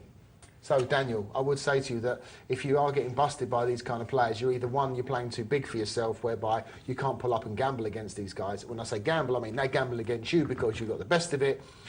So I would move down, or I would start to tighten up a little bit more, because whenever you're at a table of mad gamblers or people lumping it in, you have to be very, very tight because, playing an open game is not good against guys that, one, have got you out chipped and two, are not going to lay hands down. So that's what I would say about playing in those particular games.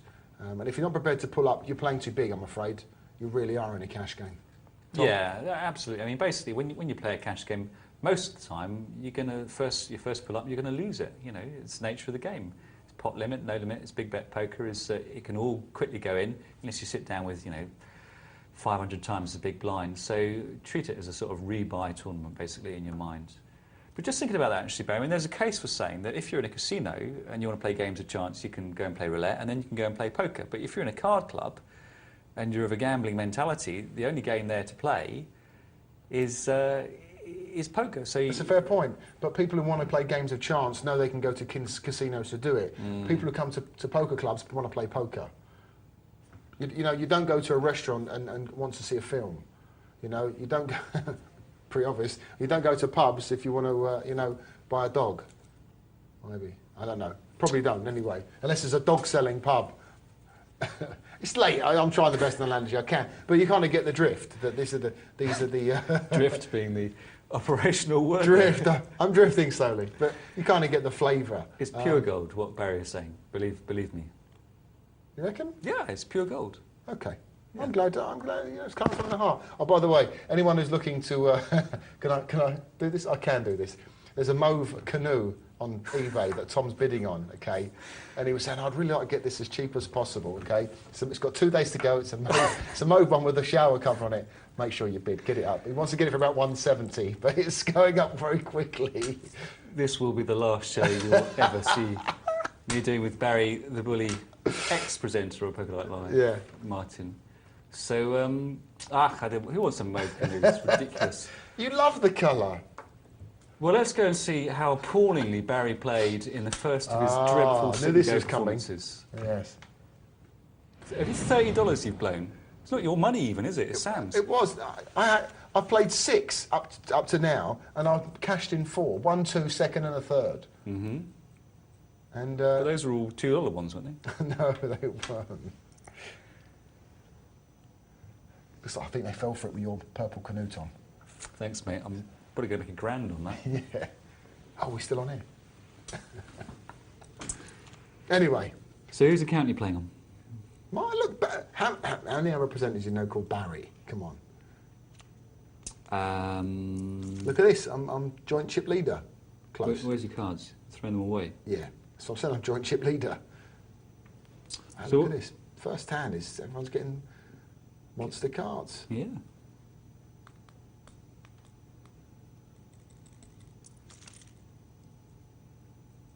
Bit of a loose call there from SODSS, my man from Ireland. How do you know he's from Ireland? Because that's what his tag said on the table. Oh, okay. Of course, you've got inside knowledge. And a very nice guy too. In fact, the whole table we're having a good chat and typing away at each other.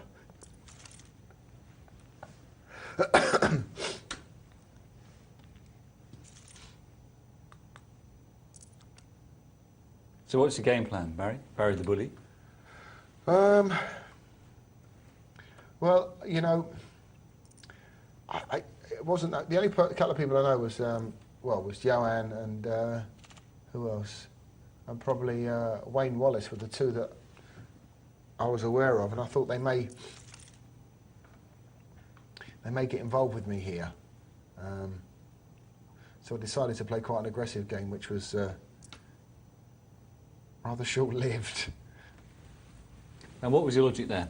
Me, I thought Nods against me would try and make a bet. I was out of position. I checked. I was always going to check, raise his hand. Sorry, I meant your logic in... You said there were a couple of players who might want to get involved with you, so you were going to play aggressive against them? Yeah. Because you thought they might not have a hand? Yeah, they might want to, because they know it's on the box and they want to, flex their poker muscles. You. Exactly, and good luck. And, your sea arrow went out the second time around. That was... So you lost 2 sitting goes? I did. In a row? I did. I'm sure Casper's tossing in his grave, or in his bed. You know what I mean. Well, we can ring him. If he doesn't answer, we'll know. Well, no, yes. Look, Wayne's going to get timed out. Strange play. We were saying that Casper is the king of the Beat the Presenters, isn't he? He's had unbelievable results. He's got 9 money finishes out of 11. And does he play the longer ones most of the time? I think so. Yeah.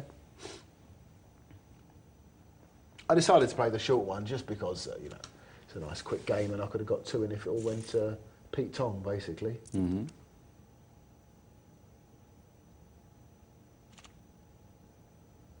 I don't think you're going to get a look in it. I think Johan's going to make a move.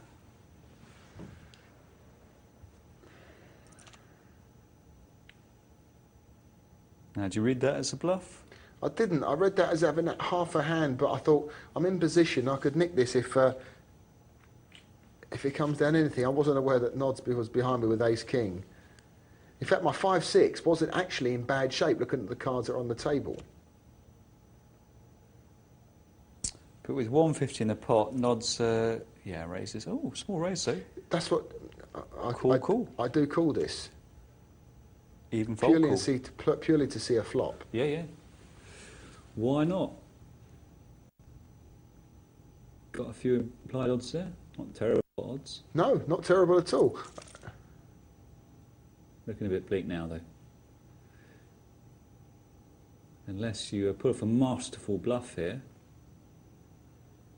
I guess if you can read your opponent for ace-king, then you can plausibly represent a small pair there, but gutsy player required to bet there.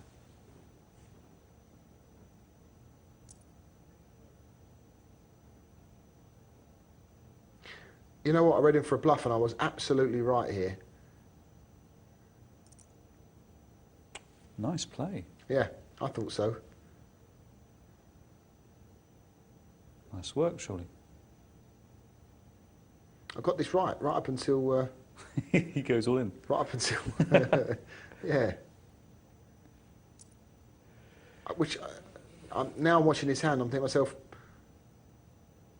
it's a very, very, very strange move. It's just possible it's genius, and he knows that his bet looked like it was a bluff, and therefore you could be raised bluffing. That's a generous interpretation of Nod's move. It is a very generous interpretation. If that was the case, because I took it for, I'm going to have a little dab at this because I'm out of position and I've missed with me ace big kicker, and I read it for that, and I thought, right, okay, I'm going to push you off with a sizable 3 times raise. It didn't work. And when the final bet comes in there, what do you read him for then? Obviously not ace-king. No. Now I read him for maybe a pair, weakish pair, 7s maybe, something like that. But he doesn't believe I've got any of this. Yeah. I just can't call. With 5-6, I just cannot call. No. For all my chips. No, not when you've still got plenty of big blinds left. No.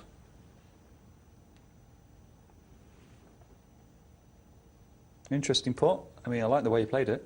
I mean, yeah, good verve, the raise there. Yeah, and as I say, on the button it gives me options. The only thing I could have done was bet the flop, and then maybe bet out again on the turn if it goes check again. But yeah, I kind of think. Or if I push after his bet, If I push, I don't think you can call with ace king. That's right, yeah. And that's what you would, I think, probably do with some sort of pocket pair, because it's going to be a bit late to put it down. Yeah. So that would be the best way to represent the pocket pair, the small, medium pocket pair. Yeah.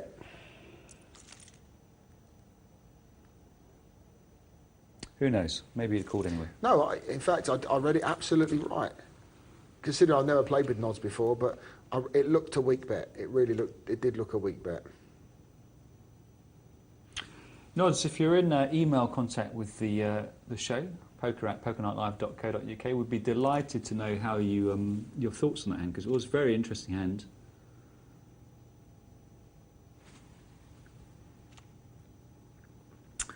Barry the Bully getting back on top, riding this game to to oblivion if he goes all in here. I took a chance that possibly may have missed. How wrong I could have been. At least I made the raise with the best of it. But I was always going to get called. So you're hoping he's going to put you on either a pair or a good flush draw and must fold. Well, King 7 is never going to fold, is he? Whatever way you look at it, he's never ever going to fold the hand. No, what he had, yeah, but your logic with the 3 flush there obviously was the predominant characteristic of the board. Yeah, I'm thinking to myself, you've got to a hit here, I'm pretty big. You need to have a king in your hand at least to call me. Mm-hmm. Or the ace of hearts. That's it. That's right. Anything else, you're going to have to fold. Yeah, that's right. Yeah, you're right. Yeah, he must. Because if he's got middle pair, he doesn't know if he's up against the draw or the bigger pair. Absolutely. Could be either. I could have 2 overs and the flush draw. There's lots of hands I could have that have got you monstered. But no, once I'd lost that 5-6 pot against the ace king, it was I was playing a bit catch up. Mm.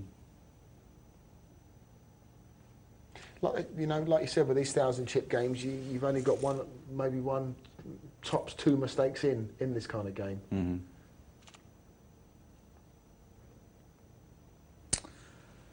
Oh well, you weren't first down. No, that was 7th. But I don't think I did a whole lot wrong. Well, unless you would. No, I mean, I think about it. I think probably if you had made the move representing the pair earlier on an earlier street than you did, yeah, it would have worked. But who knows? It may not have. Maybe Nods was always going to call with the ace king. But yeah. I mean, that had better chance of working. Yeah. But having said that, the way he did play it, given that Nods, I think, really should have folded, you would have made more money by inducing that bet from him. Well, if you're sitting there in the ace king and I've re-raised you, I've check raised you, then I'm going to fold the ace king. I think you're going to fold the ace king. Yeah. So, but there you go. It's all part of the game. Yeah, I'd be delighted to hear what your thoughts were. I would really like to hear. Yeah.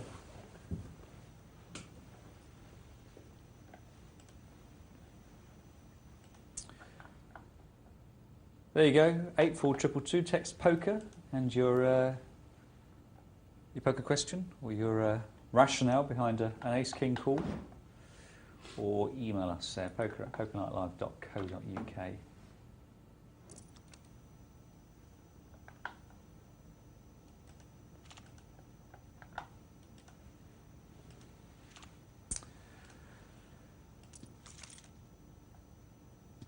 Everyone misses.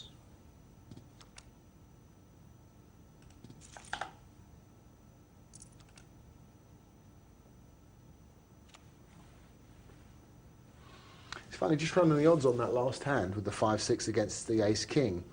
Even with one card to come, it's only like a 65-35 dog. Because you've got a gut shot. Gut shot on two cards to hit for my pairs. Mm-hmm. So it's not that.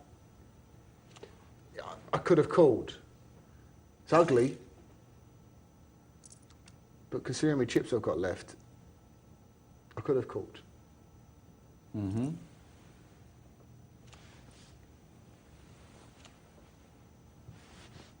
We'll never know. But no, you've got room to play. Yeah. Nice flop for Johan. Still, you want to bet it though. 3 possible overcards coming down. That's potentially 12 scare cards in the deck.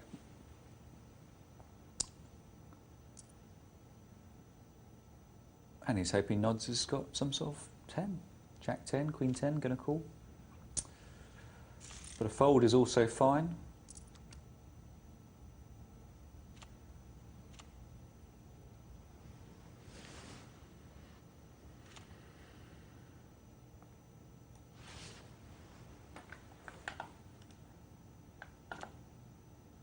And looking like a walk for Johan.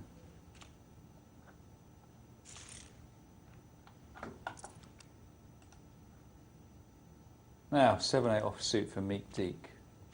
Is this still the mother of all hands? Apparently not.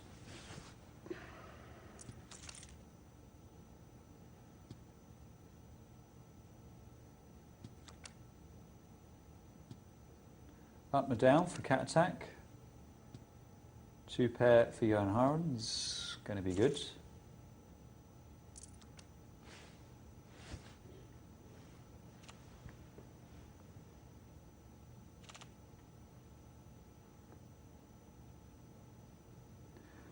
Well, it's a bit too small to not to bet, isn't it? King 10 suited. Unless you're up against a really difficult or belligerent big blind. Fair enough. Bet for value. Damn right. King 10. Suited and booted. Sod with the 2 powerhouse, the 5-2 suited. Plays it tricky.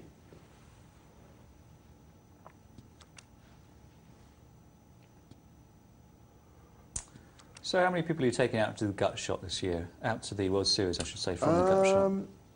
About 32 players, something like that. We're taking about 10 for the main event and the rest for the for Super Satellites. So should be good. And if if last year's anything to go by, we took how many? I think 14 entered the main event, and out of that 14, we had 4 that made the money. And obviously Tiffany finishing 14th top woman finisher, $400,000 richer. For 20 quid. From £20. That's what dreams are made of. It's the last. In fact, this Monday's the last World Series qualifier down at the club. So we send our last group of players off ready. It's great. 25th, it's first event. It's only 3 days away now. The first event is the employers event. All the dealers play. First bracelet, and then we're off. Fantastic. So we won't be seeing much of you. Not that I'm going to work with you again anyway after that May canoe incident. I'll buy you a canoe, don't worry. What's going on? I'm going out on the 30th of June for about a week. Come back and then out for the main event, or a few days before the main event, for coverage on the Gutshot site, interviews, updates, etc.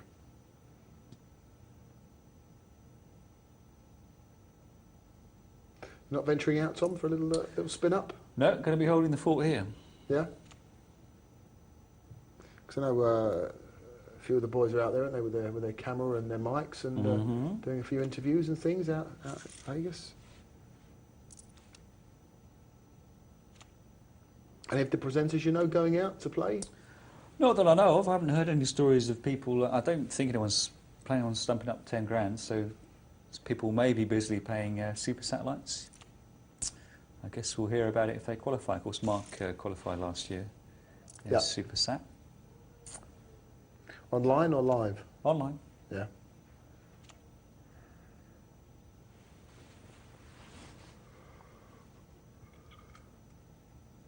Well, I'm going to put my money on Johan Haren here. He's never a bad bet, is he? No. Very, very solid. I knew the Queen was coming. Yeah.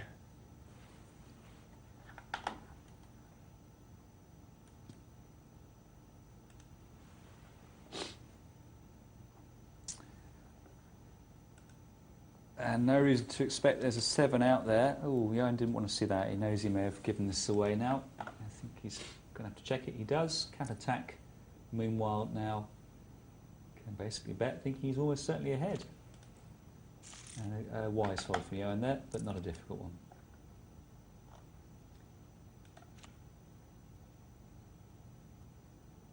So blind's now 40-80.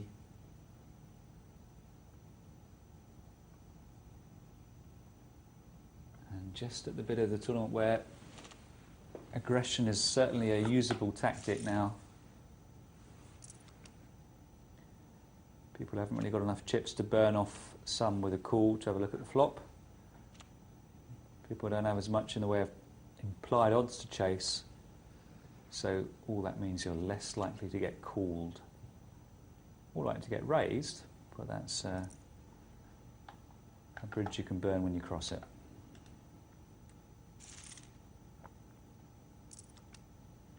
Sod's keeping alive there with the ace-king. Jack-queen off under the gun with 6 players. Wayne goes for the call. He's hoping he won't be raised, and his hopes are dashed.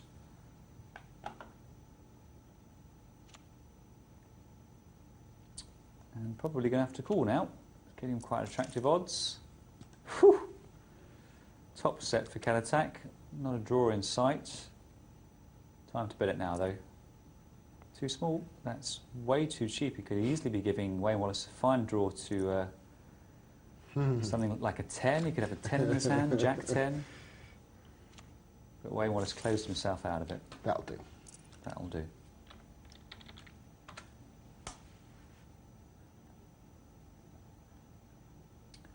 And folded round to meet Teak here, I think.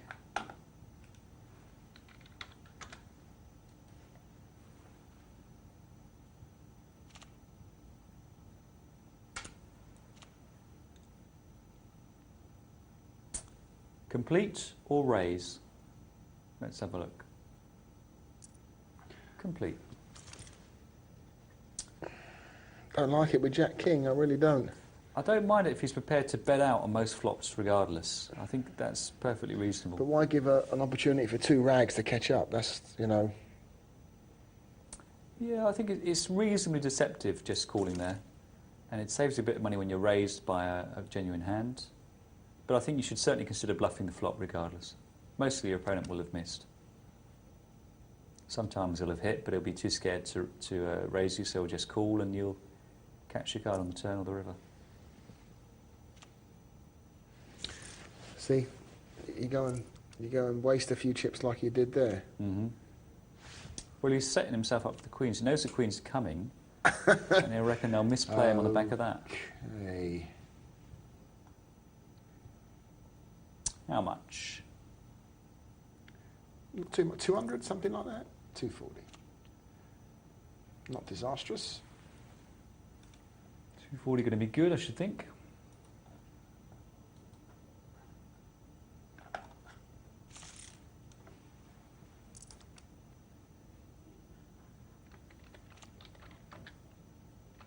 Yeah, 5's under the gun. Not an easy hand to play when you've got 9 big blinds at all. And I think that's really the only thing you can do with them. You can't stick it all in. If you call, you like to be raised off it. If you make a raise yourself and you're re-raised, well, you're probably doing it wrong if you fold, doing it wrong if you call. So that sticky sort of area with around about 9 or 10 big blinds and a pocket pair that size. Once you're down to 6 or 7, you can think about sticking it all in.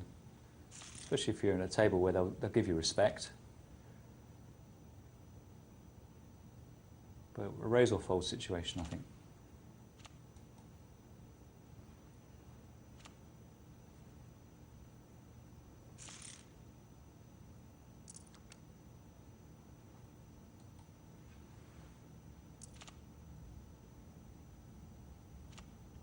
Limp from Wayne Wallace under the gun.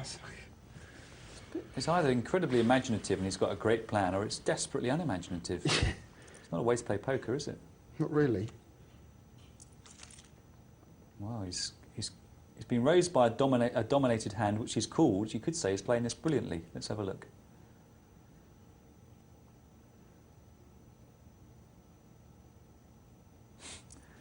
If he calls this, it's brilliant. Yeah. But it's not. That would have been, well, brilliant or stupid. I'm not exactly sure. Well, Wayne Wallace was at the same table as Chelsea. I wonder how he's getting on, by the way. I guess we'll find out. We will find out.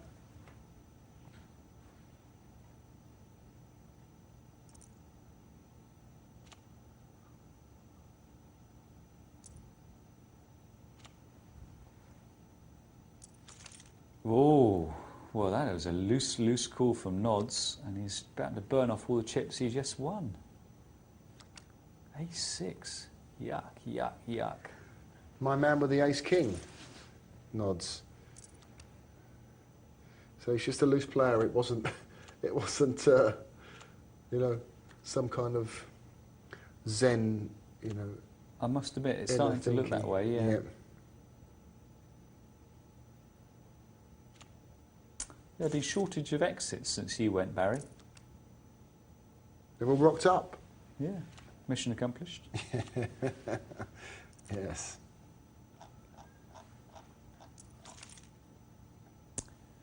Could be worse flops for pocket nines. 3 undercards adding up to up and down straight draw.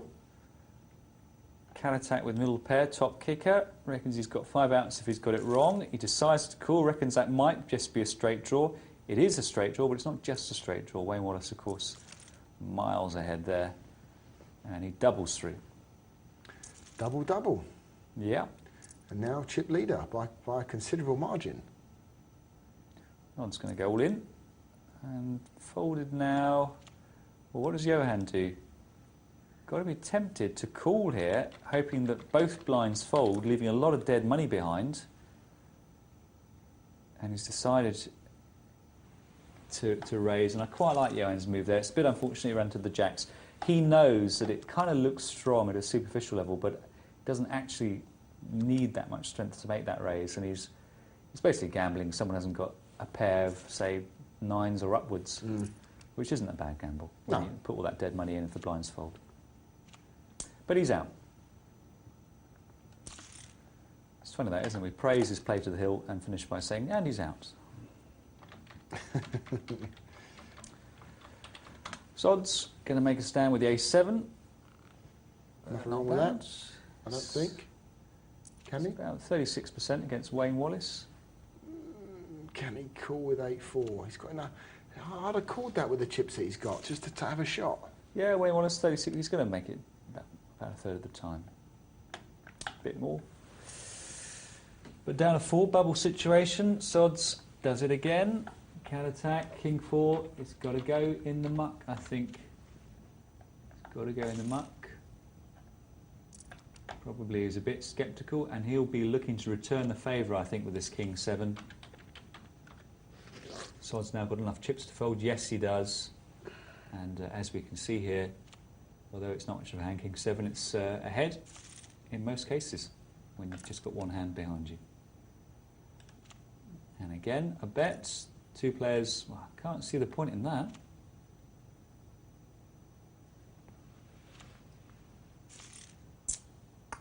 Anyway, blind's not interested.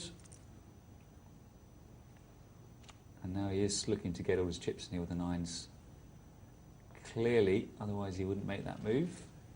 He's not got any implied odds, which is the other reason why you keep it cheap with a pocket pair. Oh, look at that, exactly the same as before. Wayne Wallace made it before. Pocket 9s with 6, 7, 8 on the board, exactly the same hand. Wow, full house. Top boat, thank you very much. Meek Deke out. Bubble over.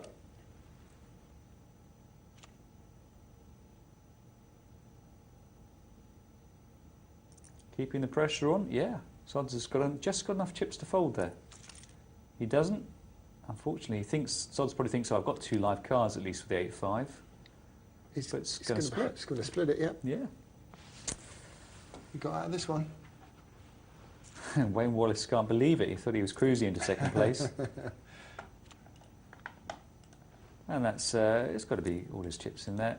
And likewise a call. And it looks like now it is the end of the world for Sods. Unfortunately, one of his 3s is dead. And that's that. He goes out 3rd place. What was the buy? $30? 30, yeah.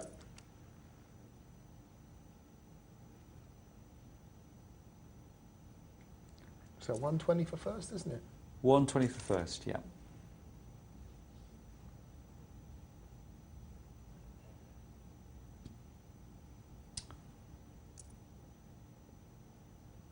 And time to come over the top, I think.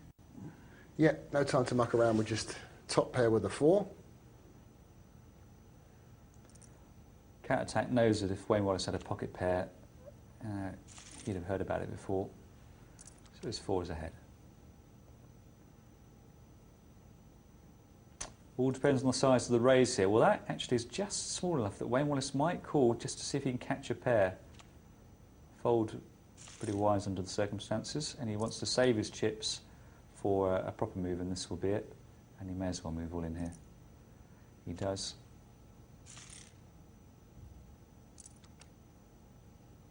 And now it goes to a showdown, I think. Yes, it does. Cat attack, assuming his card's got a good chance of being live. They're not. Wayne Wallace looking for the double through here. I think he's going to get it. Yep. 4 straight, no good for Cat. It's a loose call with a Queen Jack.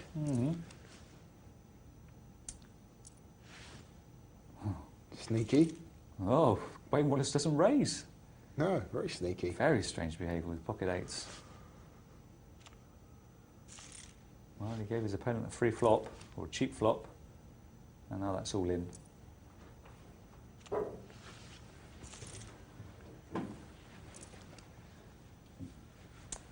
And I think with the king, Wayne Wallace is going to move, and Cat will call. There it is. Down it comes. Yeah, lovely double up. Looking that way.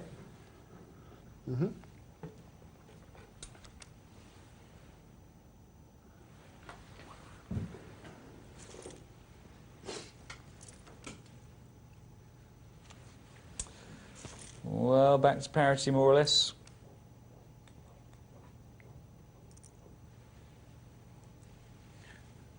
Little mini raise from Wayne. And I think the 10s may push here. yeah, this is definitely the best move of the ones available to him. He could have played it sneaky, another minimum raise or something like that, but the pocket 10s is no time to be No. silly. And now blinds at 326.40, push, fold, and then quite possibly return the favour from Cat. Well, he's got the 10s again, Nice. and quite right to do that. Just now looking for 2 players to have some sort of hand at the same time, or someone to move on the big blind when he's got a hand. That's just a bit too small, I think. Only just, well, Wow. I've got some sympathies with the call there. Yep. And it's all over. And it's all over, yeah. Well, that was numero uno, Barry. Number 1. And well done to Cat Attack. Well done to Wayne Wallace, yeah. Well done to all of them. Yeah. Well done to our 7th place finisher too. Yeah. We could have a quick look at the email before we go on to the second. Let's do it. Let's do it. What have we got here? We've got one here from Ian. Ian, who says, hi guys, Ian from North Wales here. I wonder if you would be so kind as to give your thoughts on the following. I'm playing a sit and go and I'm in the big blind with one other player left in. Okay. The flop comes down, it's rainbow, but I hit top 2 pair, so I bet out. The bet I made gave him odds of 3 to 1. He calls. The river comes down. Now there are 2 diamonds on the board, but I still have top 2 pair. I bet again. I think it must mean the turn comes down and there are 2 diamonds on the board, but you still have top 2 pair. I bet again, not giving him odds, but he calls. River is a diamond. I check and he bets. I call. He's made the flush. My question is, should he really have been betting the flop and the turn in the first place? Or calling, I think is what you mean. Given that kind of scenario, how can I put him on a flush draw? Cheers, guys. Well, I mean, we hear this a lot, don't we, Barry? You know. You know, sorry, there are players out there, you've got to understand, what was the guy's name? Sorry, Ian. Ian. You have to understand there are guys out there and players out there that when they see, especially when they got a big flush draw, the nut flush draw, they can't lay it down. They don't realise that they may be putting in, 3 times the pot to hit their 2 to 1 outer, 2 to 1 on the flop, and they don't realise they're putting again a pot size calling once again on the turn when they are drawing at 4 to 1. Some people don't realise this. They see a flush, blinkers go on, they are not letting it go until the river. Now, even if you move, if it's a no-limit game and you move all in on the flop, they're going to call you anyway if they've got a big flush draw. So you've got unlucky, I'm afraid. That's it. I cannot say much more than that. Absolutely, it's going to happen all the time. And to be honest, you say there, how can I put him on the flush draw? It really doesn't matter because when you've got top 2 in a sit and go heads up, forget about reading your opponent. The only question is how can you get your chips in the middle and get called, because you've got to think you're a long way ahead, and of course you were there. So, as Barry says, you're going to see it all the time, and in the long run, you'll make plenty of money. So, fret ye not. All you can do, Ian, in this game, and you know, I'm sure you get told this a lot, and you'll realise it yourself. If you keep getting your money in when you're in front, long term you'll be a winner. It's true. More poker on the cards. What should we go and have a look at? Should we have a look at the second game? We got it lined up. Of course, we've got the second carcass. Yeah, we've got a few hands of that before we go to the break. Let's do that. Okay. Do you last more than a few hands? I last longer than a few hands. Okay. I fold more. So here he is in seat 7 again, lucky seat 7. Yeah, there was a pattern emerging.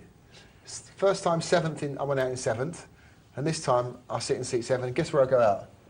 I'm not a gambling man. Okay, the 7's all around, I'm afraid.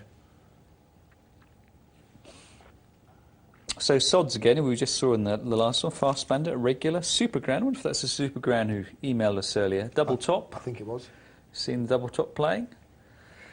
They was all asking about when's the Poker Bowl coming on that was filmed recently. The Poker Night Live Players Yes, special. We're not allowed to mention who won or didn't because they all want to watch it. But Of course not, yeah. I said one of us will be doing I believe one of us will be doing the commentary. I've no idea, I'm waiting for the call. Yeah, we'll see. And I'm sure it'll be coming onto Poker Zone screens very, very soon.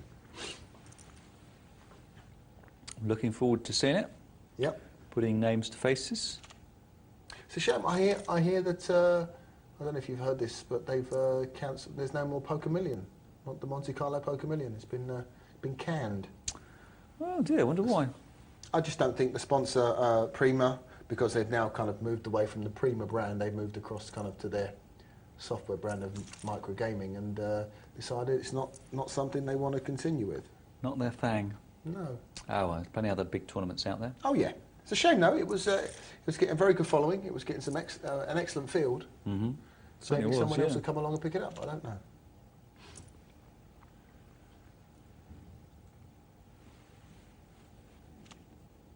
Been to Monte Carlo? No. Nice. Not Monte Carlo. Closest I've been. Can? Oh yeah, I can. I just don't fancy it. Very good. For for nearly 1 o'clock, you're extremely sharp for you, Mr. Tom. Thank you. No, you're welcome. Don't mention it. Okay, I won't. Look, there's that flush draw we were talking about, and it's QPOI betting into 3 other players. Yeah, Ambitious. QP's never going to let us down, is he? He's got he's got a decent right. He's got a pair and a flush draw. It's a nice hand.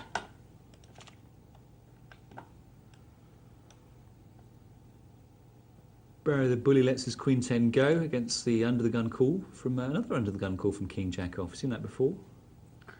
Yeah, I suppose in these early stages, but we were looking a little bit later on in the last one. I think the blinds were 40-80 and the guy didn't have an enormous amount of chips.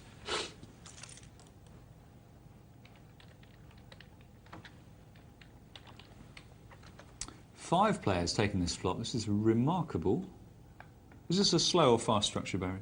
It's another fast one, Tom. Pair of fives for double top. And now there is the ace. Super Gran has made it. And miles ahead with the ace-7. Couple of gut shots there. That's not one of them. Now, what do you do here? Do you bet for value, or do you reason that basically no one's going to call you? I'm going to make a little bet here, just because. Well, I suppose being 5-handed, you could I'd check it and conceivably try and pick off check a and bluff. just.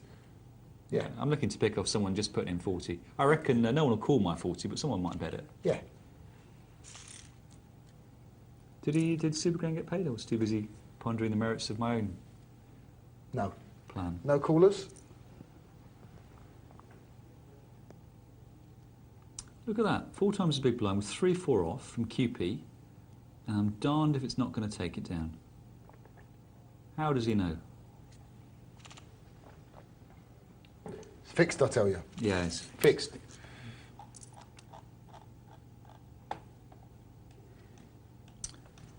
going to be a fold here, I think, from BB. Fold all the way around, I should imagine. What are you dwelling up for here, Barry? Are you typing in the chat box? Yeah, Keeping us waiting? that's exactly what I was doing. I think I even timed out here, or... No.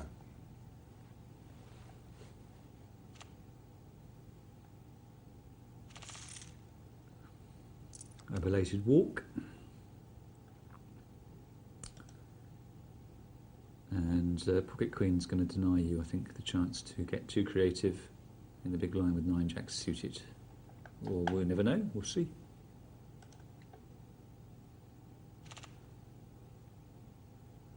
How much? 60? 80? 70? Pot size raise. 80. It was enough to put me off, put it that way. I thought about it. Thought, suited Jack 9, you know, it's got possibilities, but I was in a world of hurt, wasn't I? I really was. Yeah, he's got the blockers, hasn't he? Yeah, and a diamond. And the power.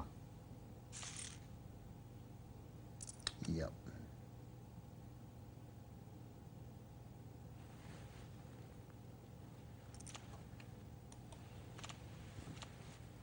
Wow, more under the gunnery. From a pretty miserable hand, Queen 9 suited, got very little going for it at all. But naked aggression, going to take this down from the dominating King 9 suited, I think. 9 impossible for Chrissy to call there. Oh, it's called. I just don't know how he can call. What's he going to make with King 9? It's a desperate hand. In fact, I prefer Queen 9 to King 9. You definitely would with a Queen 10 deuce flop. Yeah, that's for sure. That's definitely one of the reasons why I prefer Queen 9 when Queen deuce 10 comes down. And Sods, in the end, takes it on the basis of the strength of the hand. So there you go, it's true. Queen 9 is better than King 9.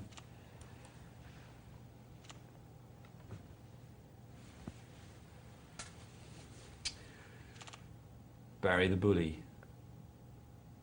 Blinds 20-40.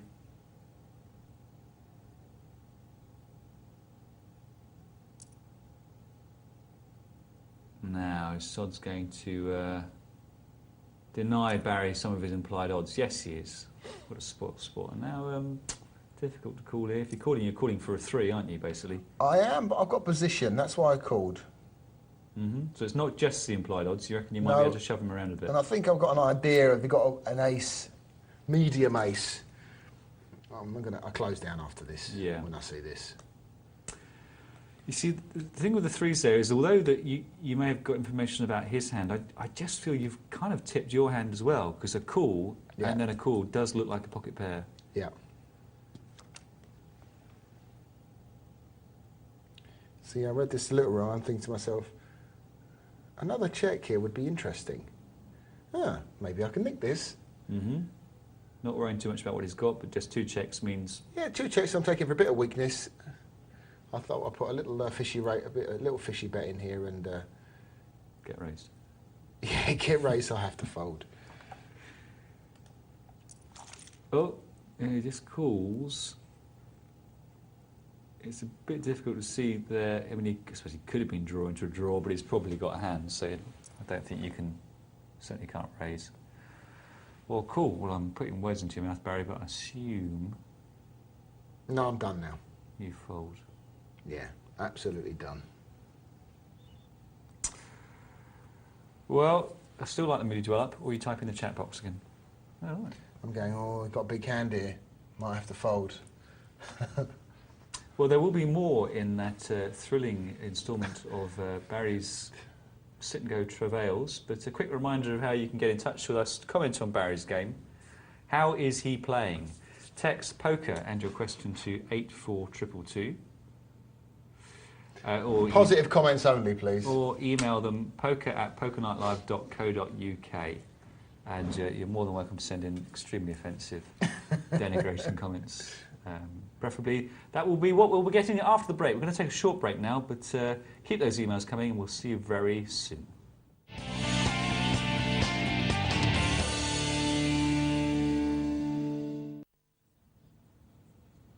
Still there, Gary? Yes, sir. We were talking about Jack Strauss earlier, and you were intimating that you had more to tell us about him. Well, I could write a book about Jack Strauss's exploits. There's a lot of good stories about the man. You've got 5 minutes. 5 minutes? Well, that'll be a little bit shorter than a book. Let's talk about chip in a chair then. Everybody's heard the phrase chip in a chair. It refers to the fact that as long as you have a chip, you're still in a tournament. The reason that term came around was because Jack Strauss, in the 1982 World Series on day one, Strauss made a big all-in push, but he didn't announce it. He just sort of pushed his chips to the middle of the pot quietly.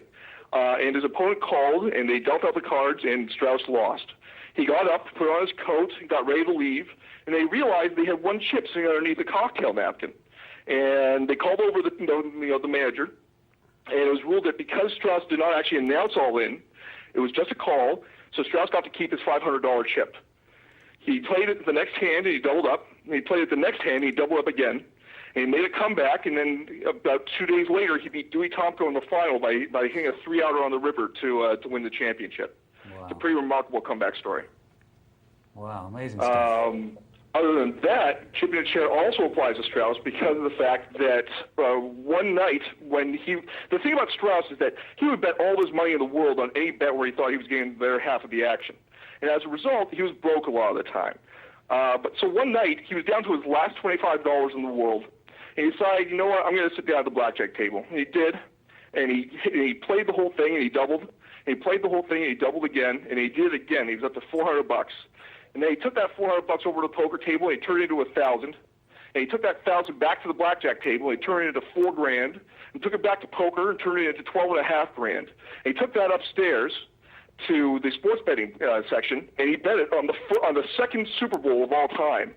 The whole thing, let it ride, and he bet it on the Green Bay Packers, and they won the tournament. They won the game, turning it into $25,000 in a 24-hour period, sort of rescuing him from his self-imposed poverty.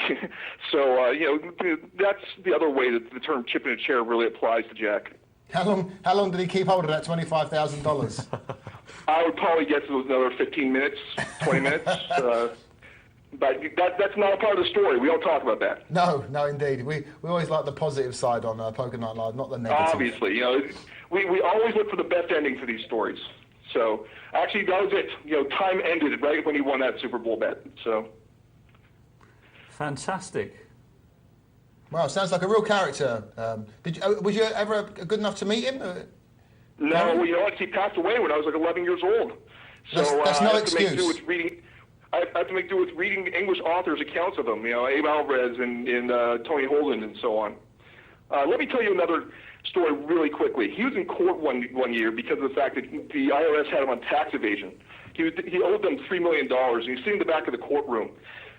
This guy goes to the front of the court before him and has to plead his case, and he's broke, and he needs $36,000 to pay off his mortgage or that he's going to lose his house. And he begs the judge, for the bottom of his heart, please, Judge, let me pay this back. I'm a good man. And Strauss felt so bad for the guy that he stood up and yelled, Judge, just put it on my tab. Very good. Did he go to prison, Gary, for this? Sorry? Did he go to prison? I don't think he ever went to prison, but I think that he definitely dealt with a few agents in his time. So I'm just trying to work out how you spin up an IRS bill, that's all.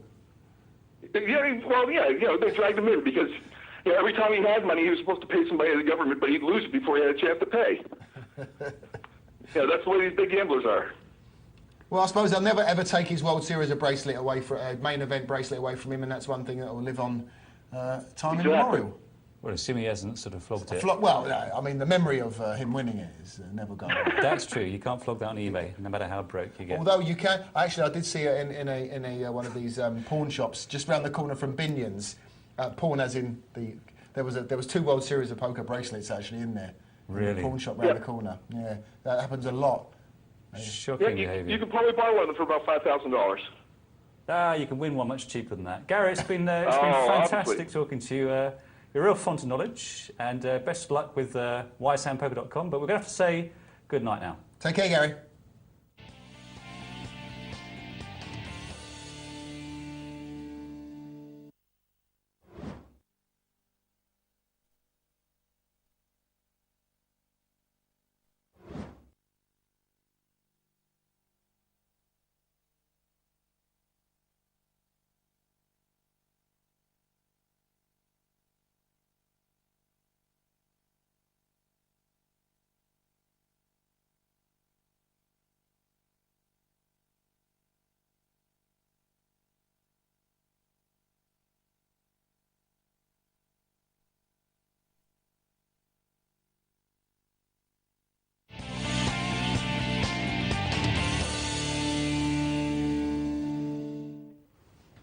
Welcome back to Poker Night Live. Let's have a look at some emails that have come trickling in at this late hour. I've got one here from Nathan who says, "Morning guys, enjoying the show.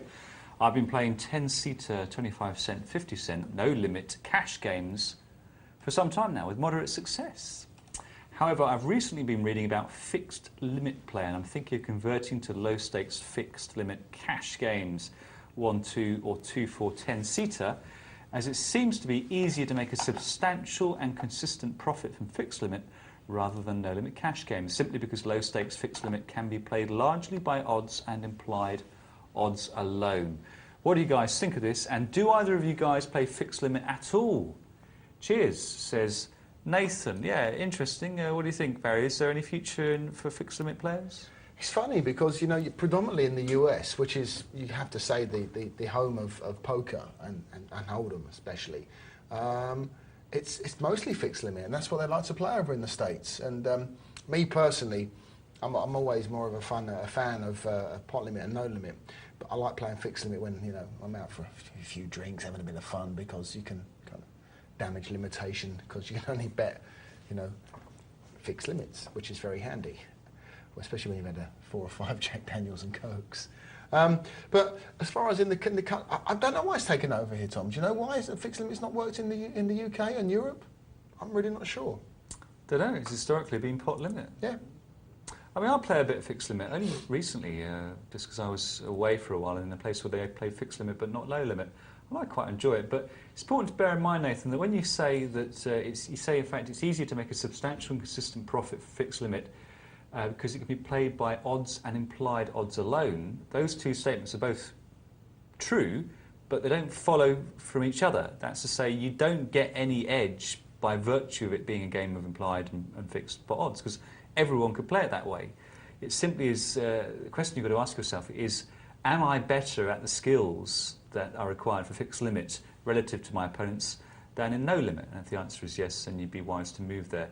I think basically if you're equally good at both games, then you might ask yourself, well, psychologically, which game is best for me? And there's no doubt that the sort of swings you're going to get in no-limit poker and the kind of, for want of a better word, the mystery of the game in terms of really not knowing whether you play the hand right or wrong is going to be there. And if you love that and that's what wants you to come back for more and more, then stick with no limit. But if it grinds you down in terms of making a profit, and there being so many unknowns and such a touchy-feely sort of game, then go to fixed limit, because then at least you'll know where you are and you'll know for certain whether you played it right or wrong to a great extent. But always remember where your edge is coming from. Lovely. What else have we got? We've got one here from Paul Richards, who says, "Hi lads, last year I won a Poker Zone goodie bag." Hey, hey. Fantastic. Well, you can retire on that sort of stuff. The best item in the goodie bag was a Poker Night Live black t-shirt. There you go. Not pink? Always a hit at every fashion show. The thing is, I still like wearing it. And my friends say the channel advertised is no longer available. It used to be 226. You're absolutely right. Collector's item, you know? Absolutely. You can't buy that sort of stuff now. Wouldn't it be better for a poker channel to have a number to remember, like channel 666? Great show. Also, another question. Do you honestly believe people are moving away from the new forms of internet gambling, like betting exchanges, to poker due to the fact that the integrity of poker is so good? Wow, Regards. that's a different line. It's a different angle I've ever heard before. The poker integrity angle. It's so good. What's wrong with the betting exchanges then? Are they all bent? Pass. I'm not a sports betting person. I'm the wrong person to ask. Me too. I was hoping you might be. No, I really couldn't tell you. I believe that, you know, the Betfairs and the BetDAX and the exchanges of this world operate a very fair and you know, concise service offering, and nothing wrong with it, I don't think, as far as I'm aware. No, and of course, I mean, there is a possibility for collusion in online poker. So, I mean, integrity, well, it's only as good as the people who are playing the game generally. But sure, I mean, the amazing thing about internet gaming relative to live gaming is that poker is huge in internet gaming. You know, you think of party gaming, nearly all their profits come from party poker. Yeah. You know, a tiny fraction from the roulette. So it's absolutely huge. Whereas historically in live gambling, poker has just been a pathetic It's a lost leader. In most casinos, Exactly. poker is purely and simply a carrot to be dangled to get players through the door. Yeah. So they can, you know, spread their money on the table games. It's true. We've got one more email. Let's have a look at it. It's from Tragic Trev, who says, "Hi Tom and the thug to your left. Believe it or not, Tom, apart from you, I have another friend." Yeah, Is that true? I don't know. I might believe it. Let's see how the email pans out. He says, for the last 2 to 3 weeks, he has been experiencing a tremendous amount of bad luck. I won't list any of the bad beats, but suffice to say, he's been losing dosh and starting to fall out of love with the game. Okay, we've all been there. I have had a poker genius in to play on his account, namely me, but even I can't seem to make a bean from it. However, when I played on the same site under my own account, I did not get any of the problems he got, and I made a profit. If you remember, the difference there, actually, don't forget, Trev, is that you're playing under your image and you're playing under his image when you play on his account, which does mean you're playing a slightly different game there.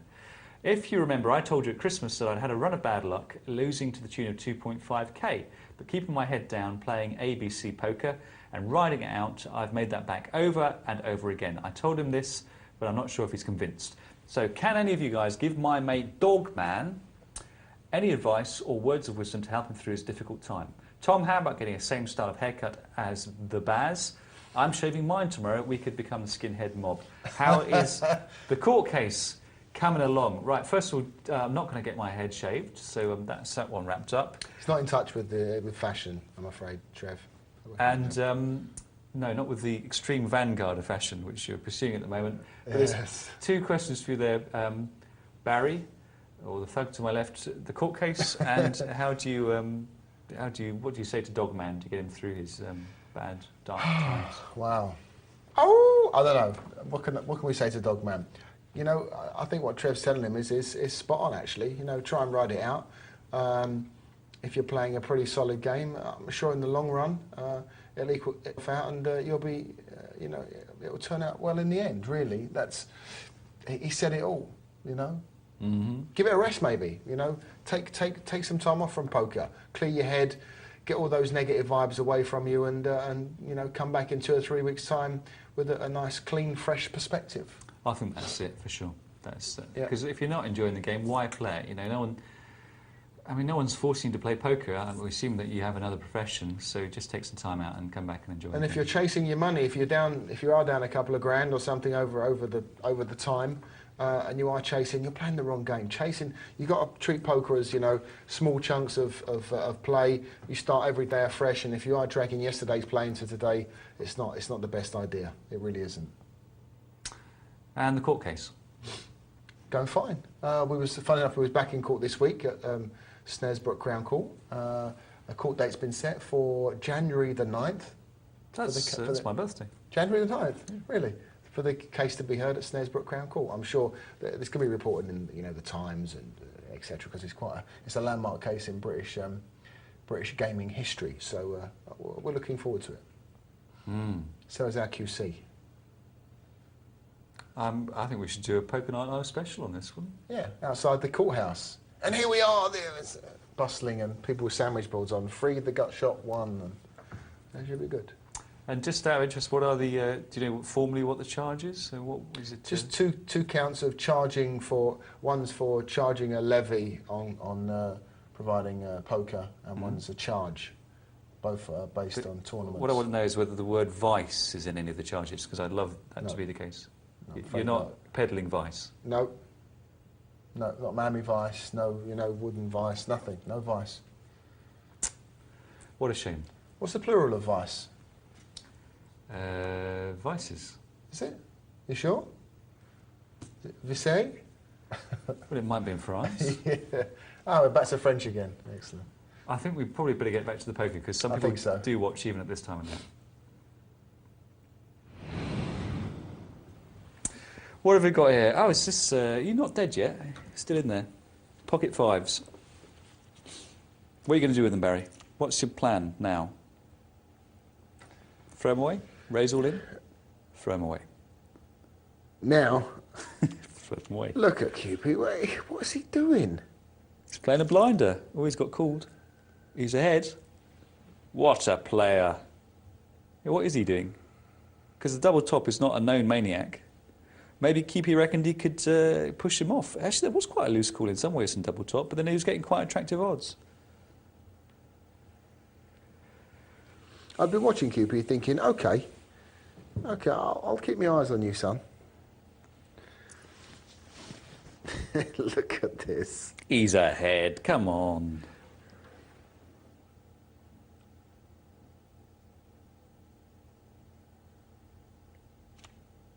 What a player. Yep.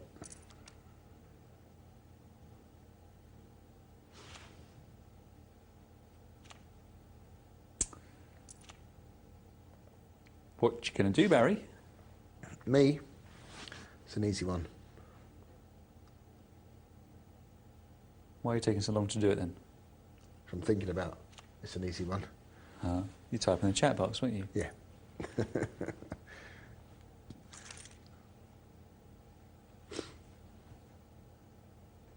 Because it's not just the other 7 players around the table. There's like 7 or 8 people, you know, as observers coming in and having a chat and wishing me well or wishing me not so well by getting me knocked out, etc. Asking you for the money back they lent you. Yep. Phone number, you know, etc., etc. Mm-hmm.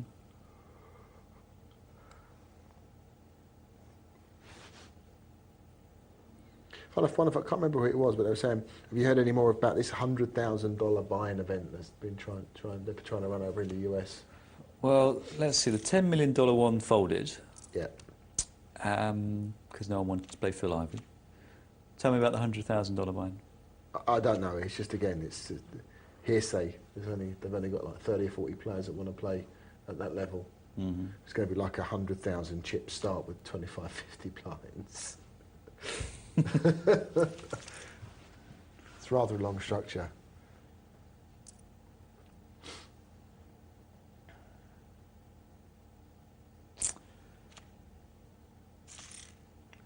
Set, good for up your ante.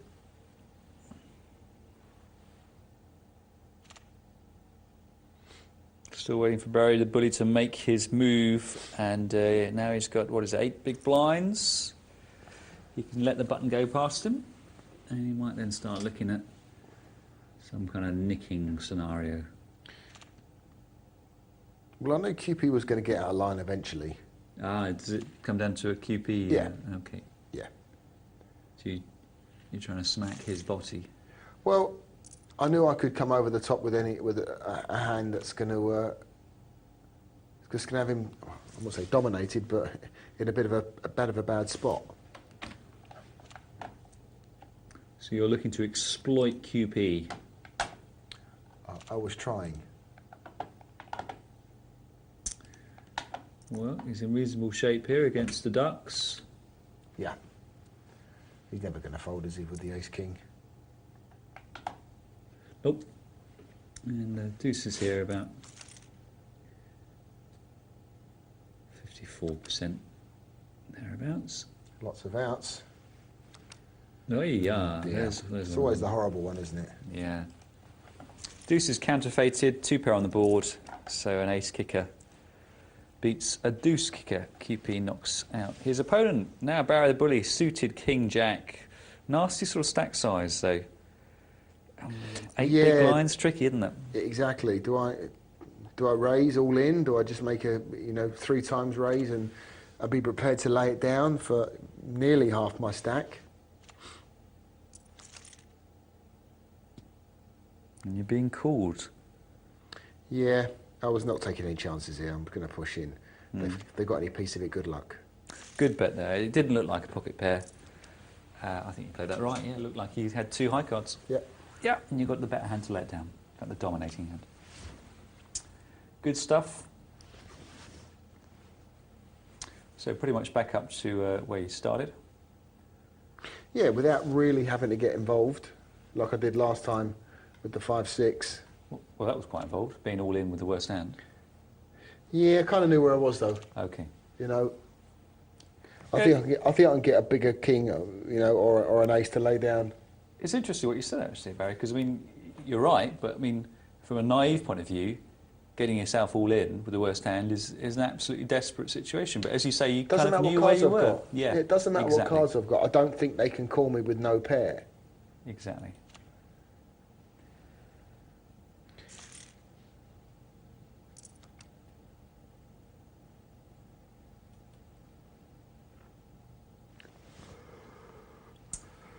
So now you're in the big blind with the old suited ace, and you're probably wondering, how am I going to play this then? Yeah, and I've got the 8s against me, and I've got 2 ace jacks, which leaves me in a pretty bad spot.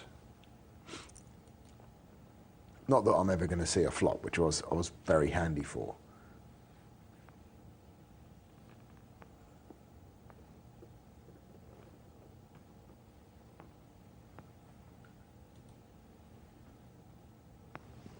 You in the chat box again? No, I was actually looking up. They've got a nice facility on the site I was playing, whereby you can check up the history and about the player, about the way they played their hands. So I had a little look and just figured out that up your ante hadn't really got too involved. So I decided to play it a little more relaxed. What's double top going to do here? Is it all in? Yes, it is. Nothing wrong with that. Nothing at all wrong with that, no. It's a reasonable chance it'll be misinterpreted by someone and they'll decide to call with ace-jack. Or queen-king. I'll never know if Barry the Bully would have bluffed with that, because QP's come in from the cut-off with the gut shot powerhouse. Indeed. And Barry wilts before its might. And fold. Yeah, Jack 7's not the kind of hand I want to be taking on the chip leader with just currently.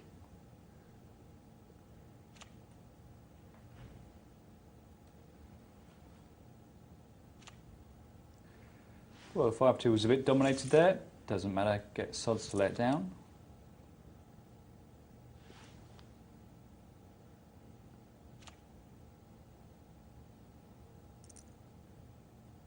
Good bet. Mm-hmm.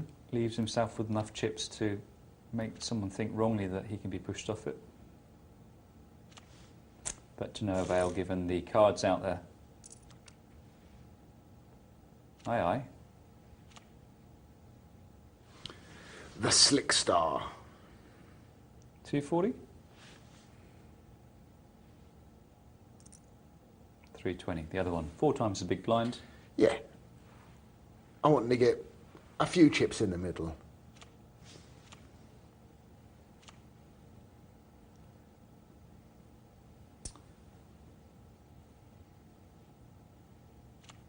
I must say at this point I was feeling pretty good. I got position over QP every time.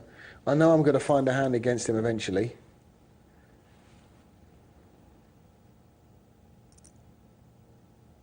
Uh-huh. Uh-huh. Will make sense to me. Yeah. Looking a bit sickly, Barry. Yeah. He doesn't call, does he? Yeah. Well, that's a bit naughty. Well, is it? I pushed him 700. for another 700 more. He's got 24. Yeah. 2 to 1. I mean, he's going to be at 2 to 1. He's a 70-30 shot It's terrible call. for his 9 deuce. And that's if I've got 2 high cards. If I've got an Exactly. overpair, he's in terrible spot. That's it. He's only just about getting pot odds if you've got the 2 overcards that you can expect, but certainly low. I'm praying for 9, but alas. Suits you, sir. No, what no. a player. I tell you he was a player, didn't I? QP, he's done nothing wrong. He's got all his money, well, he's got all my money in pre-flop with the worst hand by a mile and sucked out. That's the way to play poker. It's the way to do it. It's a winning formula. Not. Oh, well. Well, sorry, QP. I mean, obviously we're a bit partisan here. We do like to take each other's side because no one else will take our side. So, but there was a bit of an atrocious call. He did say, well, I'm behind. He did type in the chat box, I'll give you a spin, but, Yeah. I don't like it. Sure. I can imagine with 9 deuce. Yeah. Well, by way of retaliation, unfortunately, we've got to move on. Sorry, lads. We know it's a bit rude to leave the party just when. No, we've got a very exciting multi-table. Well, that's it. We've got to find out if Chelsea is going to win it. I believe we've had an email from Chelsea as well. It doesn't bode well, does it? Asking us about our P45s in the post. And are we going to send him a cab down for when's he on? It's a tough job, this. It's not only, winning the odd sit and go, fortunately. Or not, as or the not. case may be. But it's, there's an awful lot of preparation goes into doing this job. H. Preparation H. Yep, preparation H. A lot of sitting around, obviously. Takes its toll. So you'll have to come for a formal interview, Chelsea. But we'll see how you get on in the multi-table. We'll be drifting over there fairly soon. Once the Vision Mix has put on his own preparation H. Piles of it, hopefully. Yep. Double top, got it all in.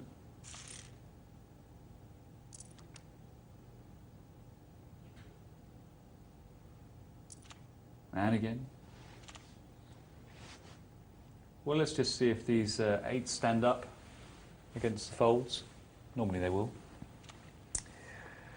Let's go have a look at the multi-table then.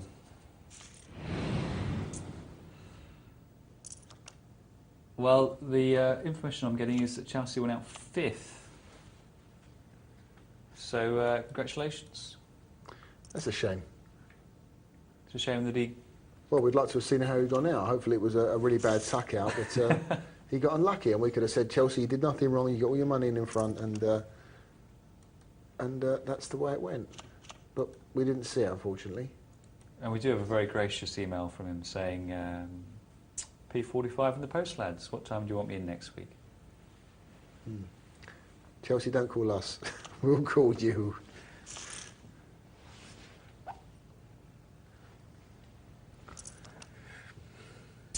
Where do you fancy then, Barry? On the table, I mean. Well, obviously it'd be easy to pick Todd Boy with 62,500 or 62,000 chips. So you're... I'm going to go for Balrog.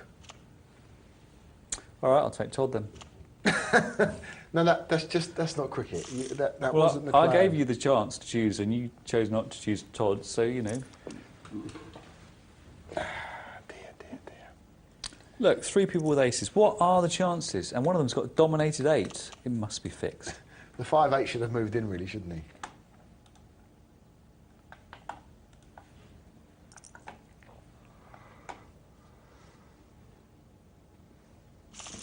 And Todd takes it down.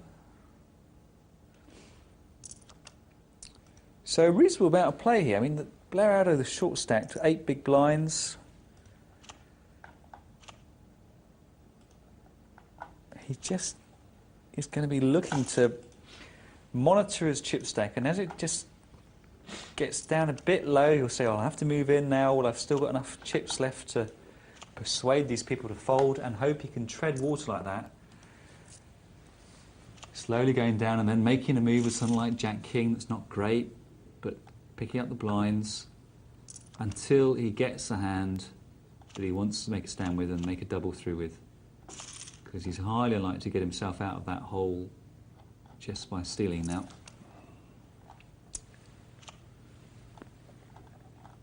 And Kiewin in a similar situation and taking similar steps there. Yeah, Jack 10. It's more difficult for Kiewin because when he's on the button, he's attacking Todd Boy's big blind, and Todd Boy is a chipped up player. So in some ways, although Kiewin's got more chips here than Blair Aldo has a slightly better situation.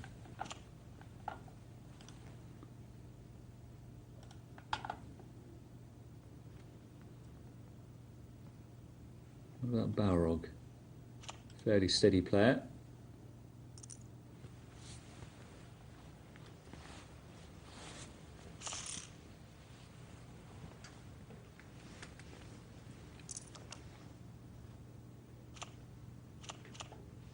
And there's a walk. Not bad.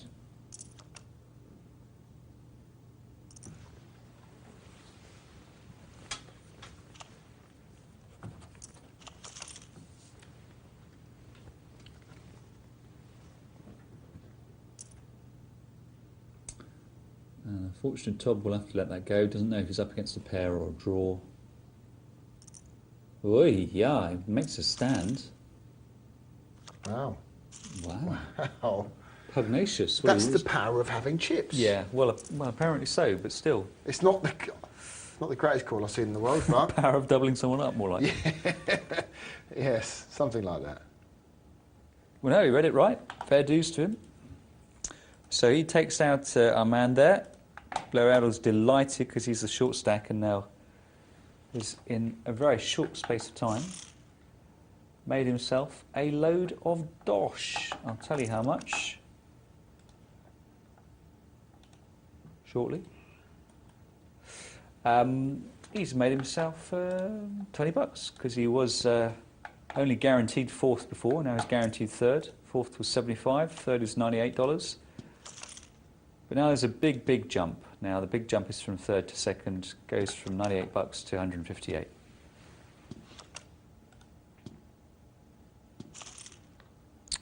Barrow takes the pot, and Blair Adle knows now he must make a stand very soon. Barrow's very likely to just let Todd Boy have the benefit of the doubt. Not with ace-10 though, I don't think. He's going to look to pick up the big blind. Todd may be forgiven for thinking, hang on, what's going on here? You're the second stack. You should be worried about tangling with me. You should be waiting to see Blair Adle get knocked out, but you keep betting against me. What happened to my big stack privileges? Todd Boy might well press here. And that's going to create some action. Well, what do you do when you've got a hand this strong? You've got two pair on the flop. And Blair Adle bets and gets called. And it was a good bet. It could well have been a bluff. Reading Todd Boy's small bet as a bluff and a bluff raise. And Blair Adle knew that and knew that there was a reasonable chance he was going to get called. And that's exactly what happened. So he doubles through. Balrog distressed about that, I should think.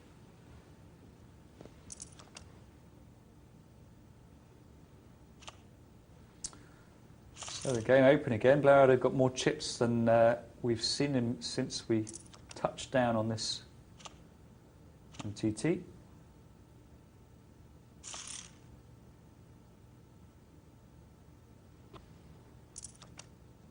No running antes on here on the sites on Poker Night Live. No, running antes, in my experience, are a minority in online multi-table tournaments. Do you prefer tournaments with antes? Well, I'd have to say that they're a good idea in terms of the skill of the game. Mm-hmm. Yeah. They award the more aggressive player, don't they?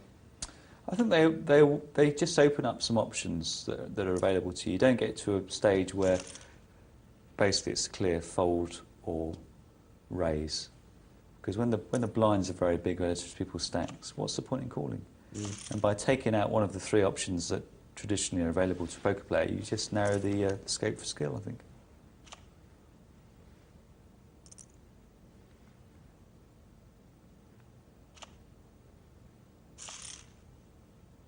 Went down very well. We had our main event all back in first week in May. We had running antes, and it went. Obviously, it's a bit more work for the dealers, but went down a treat with the players. Yeah, I think it's better. Yeah.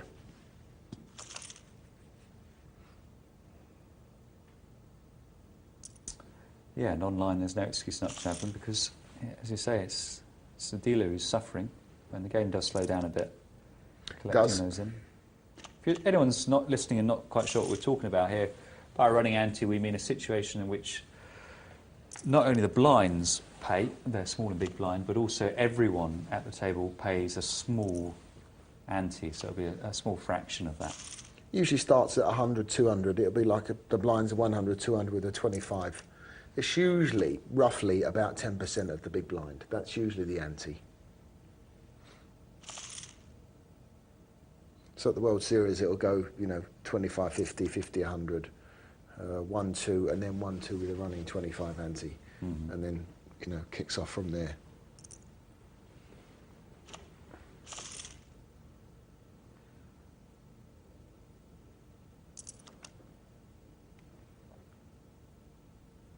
It does make a difference. At full 10-handed tables, it makes quite a big difference. Yeah, if you can pick up the blinds and the running ante, that's a big plus. So it's an interesting situation because on the one hand, once you put a running ante into the game, then you're getting much more attractive pot odds to call than you would do if there was just a standard blinds, which makes calling an option. But on the other hand, you do win more if you stick in a raise, you put in a steal, you can win a lot there because of all those running antes. And so in that sense, it also awards aggression.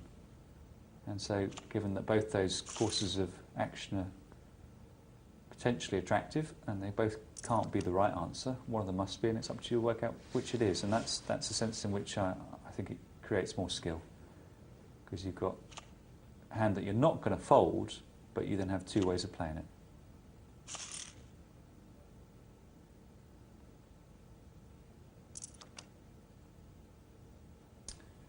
Chip stacks pretty much where they were when Blair Aldo got his double through with the two pair. And a bit of fencing here. Wow, big move with the big lick. Big call. Big aggressive move there. Certainly was, yeah. Bragarello. Balrog on the back foot now. Yep, he's playing catch up.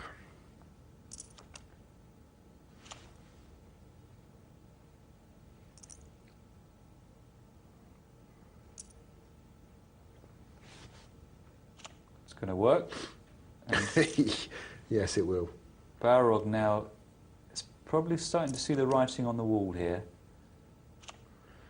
Yeah, he may be fooled into thinking that his Queen Jack wasn't good last time. He may be good this time. No, good lay down. But he's realised that Blair Aldo has basically made a lot of chips in a very short space of time, and now getting to a state where he can really dent Todd Boy quite badly, and Balrog in danger of just slipping into the position of the whipping boy, who they will take on.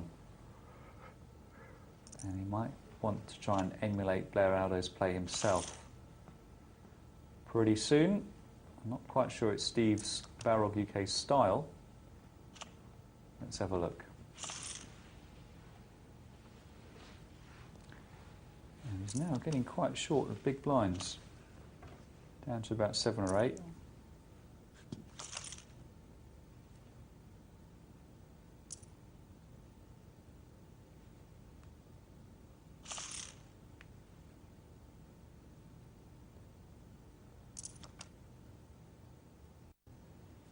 He's going to come under attack, I'm sure. 4,000. Big bet. Oh, I don't like it. Ouch. Oh dear. Oh dear. Look at that. Makes a full house and it's still no good. Yep. How strange to call there. That was a strange one, wasn't it? It was. I mean, fair enough. Blair Aldo obviously playing aggressively, but King 8? Three things to bear in mind. First of all, the hand's lousy. Secondly, by calling there, you throw away the option of betting. Well, I think it was a small raise, to be fair. He bet It wasn't. 7,000. It's a huge raise. But, He made it 7,000 and he pushed him for 11. But Blair Aldo's not going to fold. No, exactly. So it's just like a call.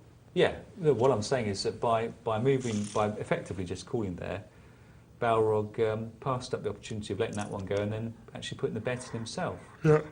But thirdly, the other thing to bear in mind is Blair Aldo's not stupid. He knows what his image is, that it's an aggressive one here, and the sort of image where he would attack the big blind of Steve. So Steve, with King 8, actually could genuinely be walking into a big hand right there. You know, Blair Aldo might just say, well, this is a point where you might decide to make a stand, so I'm only going to bet at you with a decent hand like Ace 8. So all sorts of reasons to fold there. Good choice from me, Balrog. Yeah, fine choice, yeah. I bet he was cursing the day that you picked him. Yeah. Well, he didn't do himself any favours.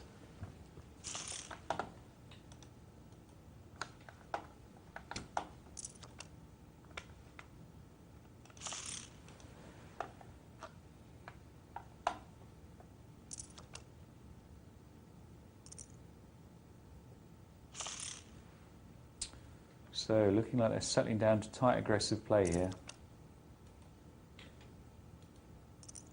158 guaranteed for both of them. They're now fighting it out for the first place, $237.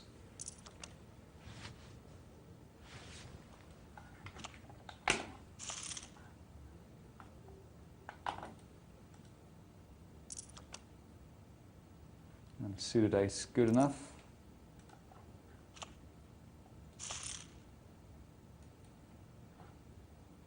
And Blair Addo now almost got himself up to parity with Todd Boy.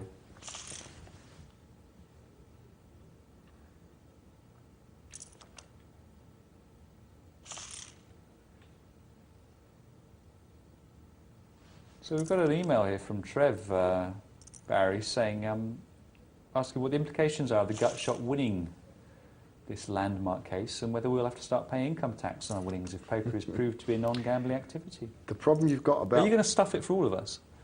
No, the problem that the Inland Revenue have got about winnings on poker is if they allow you to pay tax on the winnings, what are they going to do for people that lose money? Yeah, they claim it back from on their expenses. Can they do that? I don't think they can allow you, No, they do that in the States.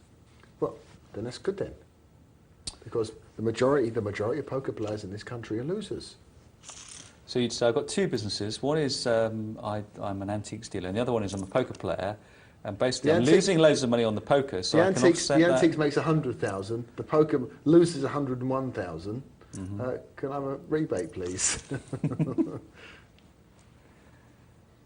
No, that's this has been mentioned. It's a very big possibility, but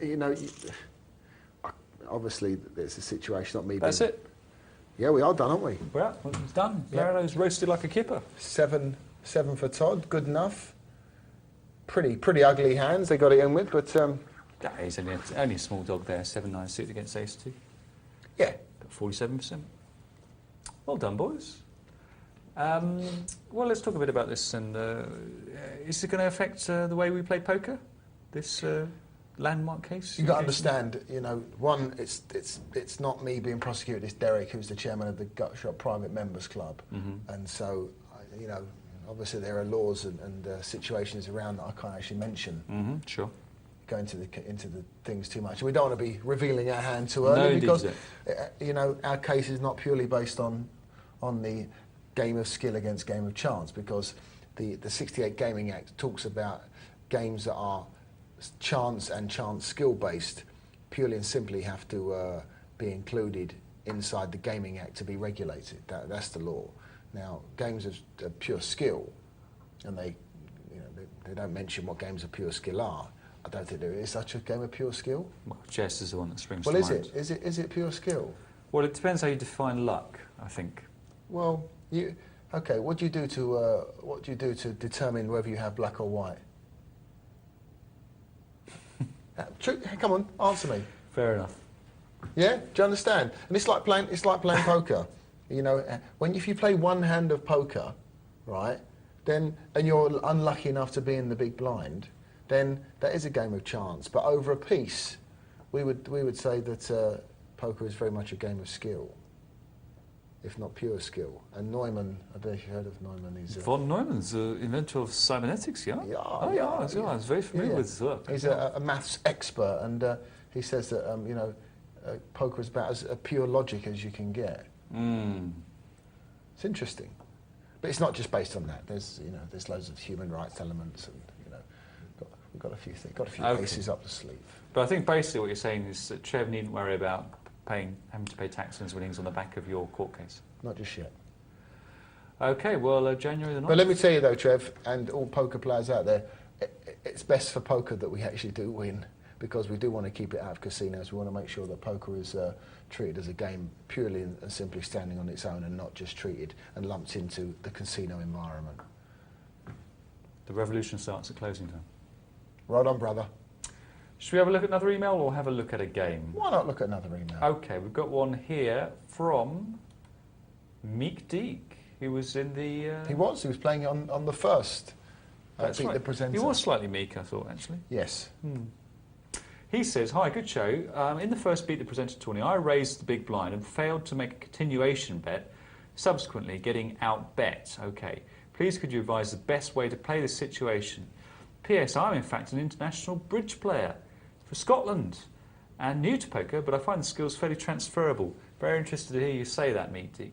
Nice not to have a partner for a change. That is the big difference, of course, between poker and bridge.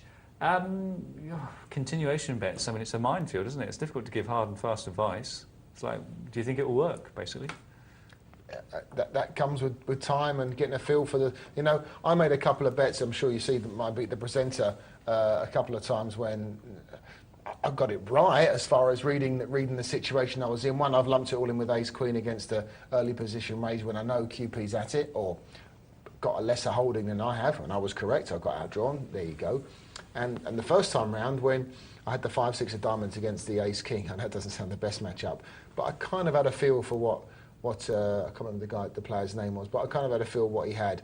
And my raise should have, and usually would have, got someone to lay their ace-king down, but it was either pretty blind, or it was extremely smart play of theirs to move over the top. So continuation bets. Wow, there is to say right. Here's the formula for continuation bets. It's a tough one. You have to play lots of hands, figure out your players you're playing against, make these bets in certain situations. Sometimes you're going to have to check fold. You're going to have to do that sometimes with certain hands against certain players. Sometimes you're not. Sorry. Yeah, I mean, it really is, of all the sort of standard moves you make in poker, it's the one that you can least say outside of a particular situation what one ought to do. It really is very situation dependent because it's based on what it looks like you've got and what it looks like you think your opponent has got. And that's always going to be very, very touch and go. Because in a heads-up pot, which is where you want to be making continuation bets, really save them for heads-up pots, it could go either way. You know, you can be raised, bluffed off a hand quite easily. So sorry we can't be more specific, but just watch Poker Night Live for the next 5 years, and you will see us talking about continuation bets and leading by example. Now we've got another email from Carl, but let's have a look at that after a little bit more poker, which we'll squeeze into the last few minutes of tonight. Let's have a bit of cash action then.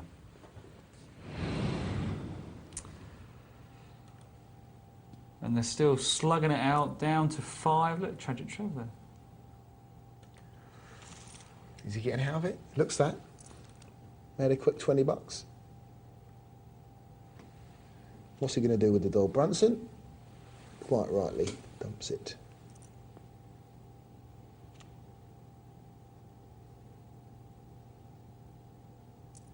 Yeah, I like the call. He doesn't like the ace much. Always happens with kings. It does, doesn't it? The ace turns up. Excuse me. And the irony is it's more likely to come there if your opponent hasn't got one. So it's when it's a scare card. That's a nice it's card scary. actually on the river. Yeah, it's good for him, isn't it? Yeah.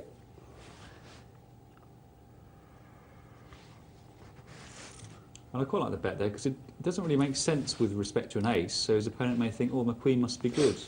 Yep. And a walk for a big slick. Oh, well. Poor old Trev. Sit in the big blind thinking, oh, big slick, give me some action. Now sitting with little slick in the small blind.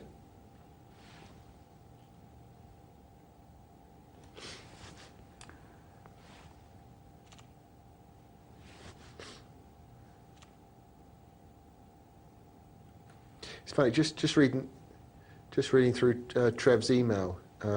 He said, what are the implications of Gutshot winning the landmark case? Well, that's a problem for both sides, I must say. Both us losing and also the implications for the CPS and the Gaming Commission losing as well. So it's a high-stakes battle? It really is. It really is. And both winning, you know. It's difficult to see what both sides can achieve by winning as well. How can they both win? They can't, no. By looking at both sides and seeing what both sides do by winning. Mm-hmm. It's going to be a really interesting case. So quickly here, we've got an email from David who says, good morning, gentlemen. Situation was this. Well, he doesn't beat around the bush, does he? Situation was this, $10 sit and go, 4 players, bubble situation looming large. I've got ace, jack of spades on the button. Cool, I thought. Time to double up and maybe reach the money. One thought. So on 100, 200 blinds and 25 ante, one of those games, I raised 600 on the button. Under the gun is folded, so I only have the blind positions ahead of me. Small blind folds, big blind goes all in. Duh. Methinks I decide to fold. Yes, fold. Based on the following info. Guy in the big blind has been catching cards all game and seen off 3 other players, and I think if I do make the call to his re-raise by calling the all-in, I'm quite probably behind to a medium pair or ace, queen, ace, king. Was this the right time to fold, or should I have pressed ahead with my pre-flop raise and called his all-in? Kind regards, David. You don't tell me what your chip stack is, and that's the preeminent thing there. Basically, if you've still got lots of chips, then you can fold quite happily. It's certainly an option. But if calling, you've got odds of 2 to 1, I think it's a no-brainer. If it's half your stack, it's a no-brainer, you Yeah. know, that kind of number. Yeah, I think otherwise, basically, it's if you're getting clear pot odds because you've already put a lot of your chips in there, just chuck it in and hope you're ahead or hope you outdraw him or you're not far behind. If you can fold, before you do fold, think about what you know about this guy, whether he would put you on a bluff and raise with not much.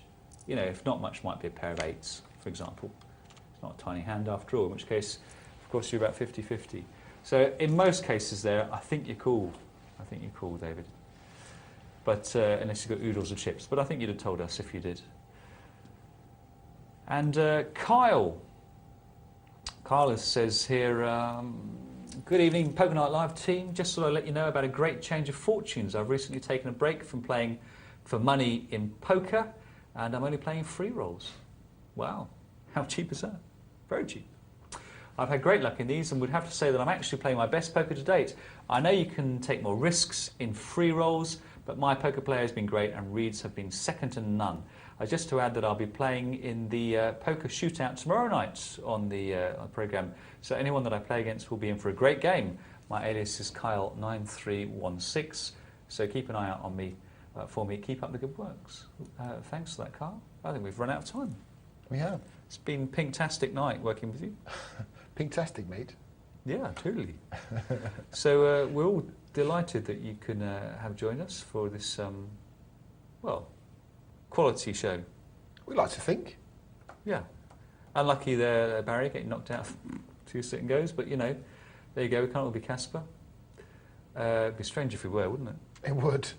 I don't know who's on later tonight, but I'm sure it will be quality entertainment, so make sure you do tune in. It will be an amateur night, so there'll be some blonde bombshell or carer and a pro there calling the shots, so we know you'll be in. Tuning in later for more Poker Night Live.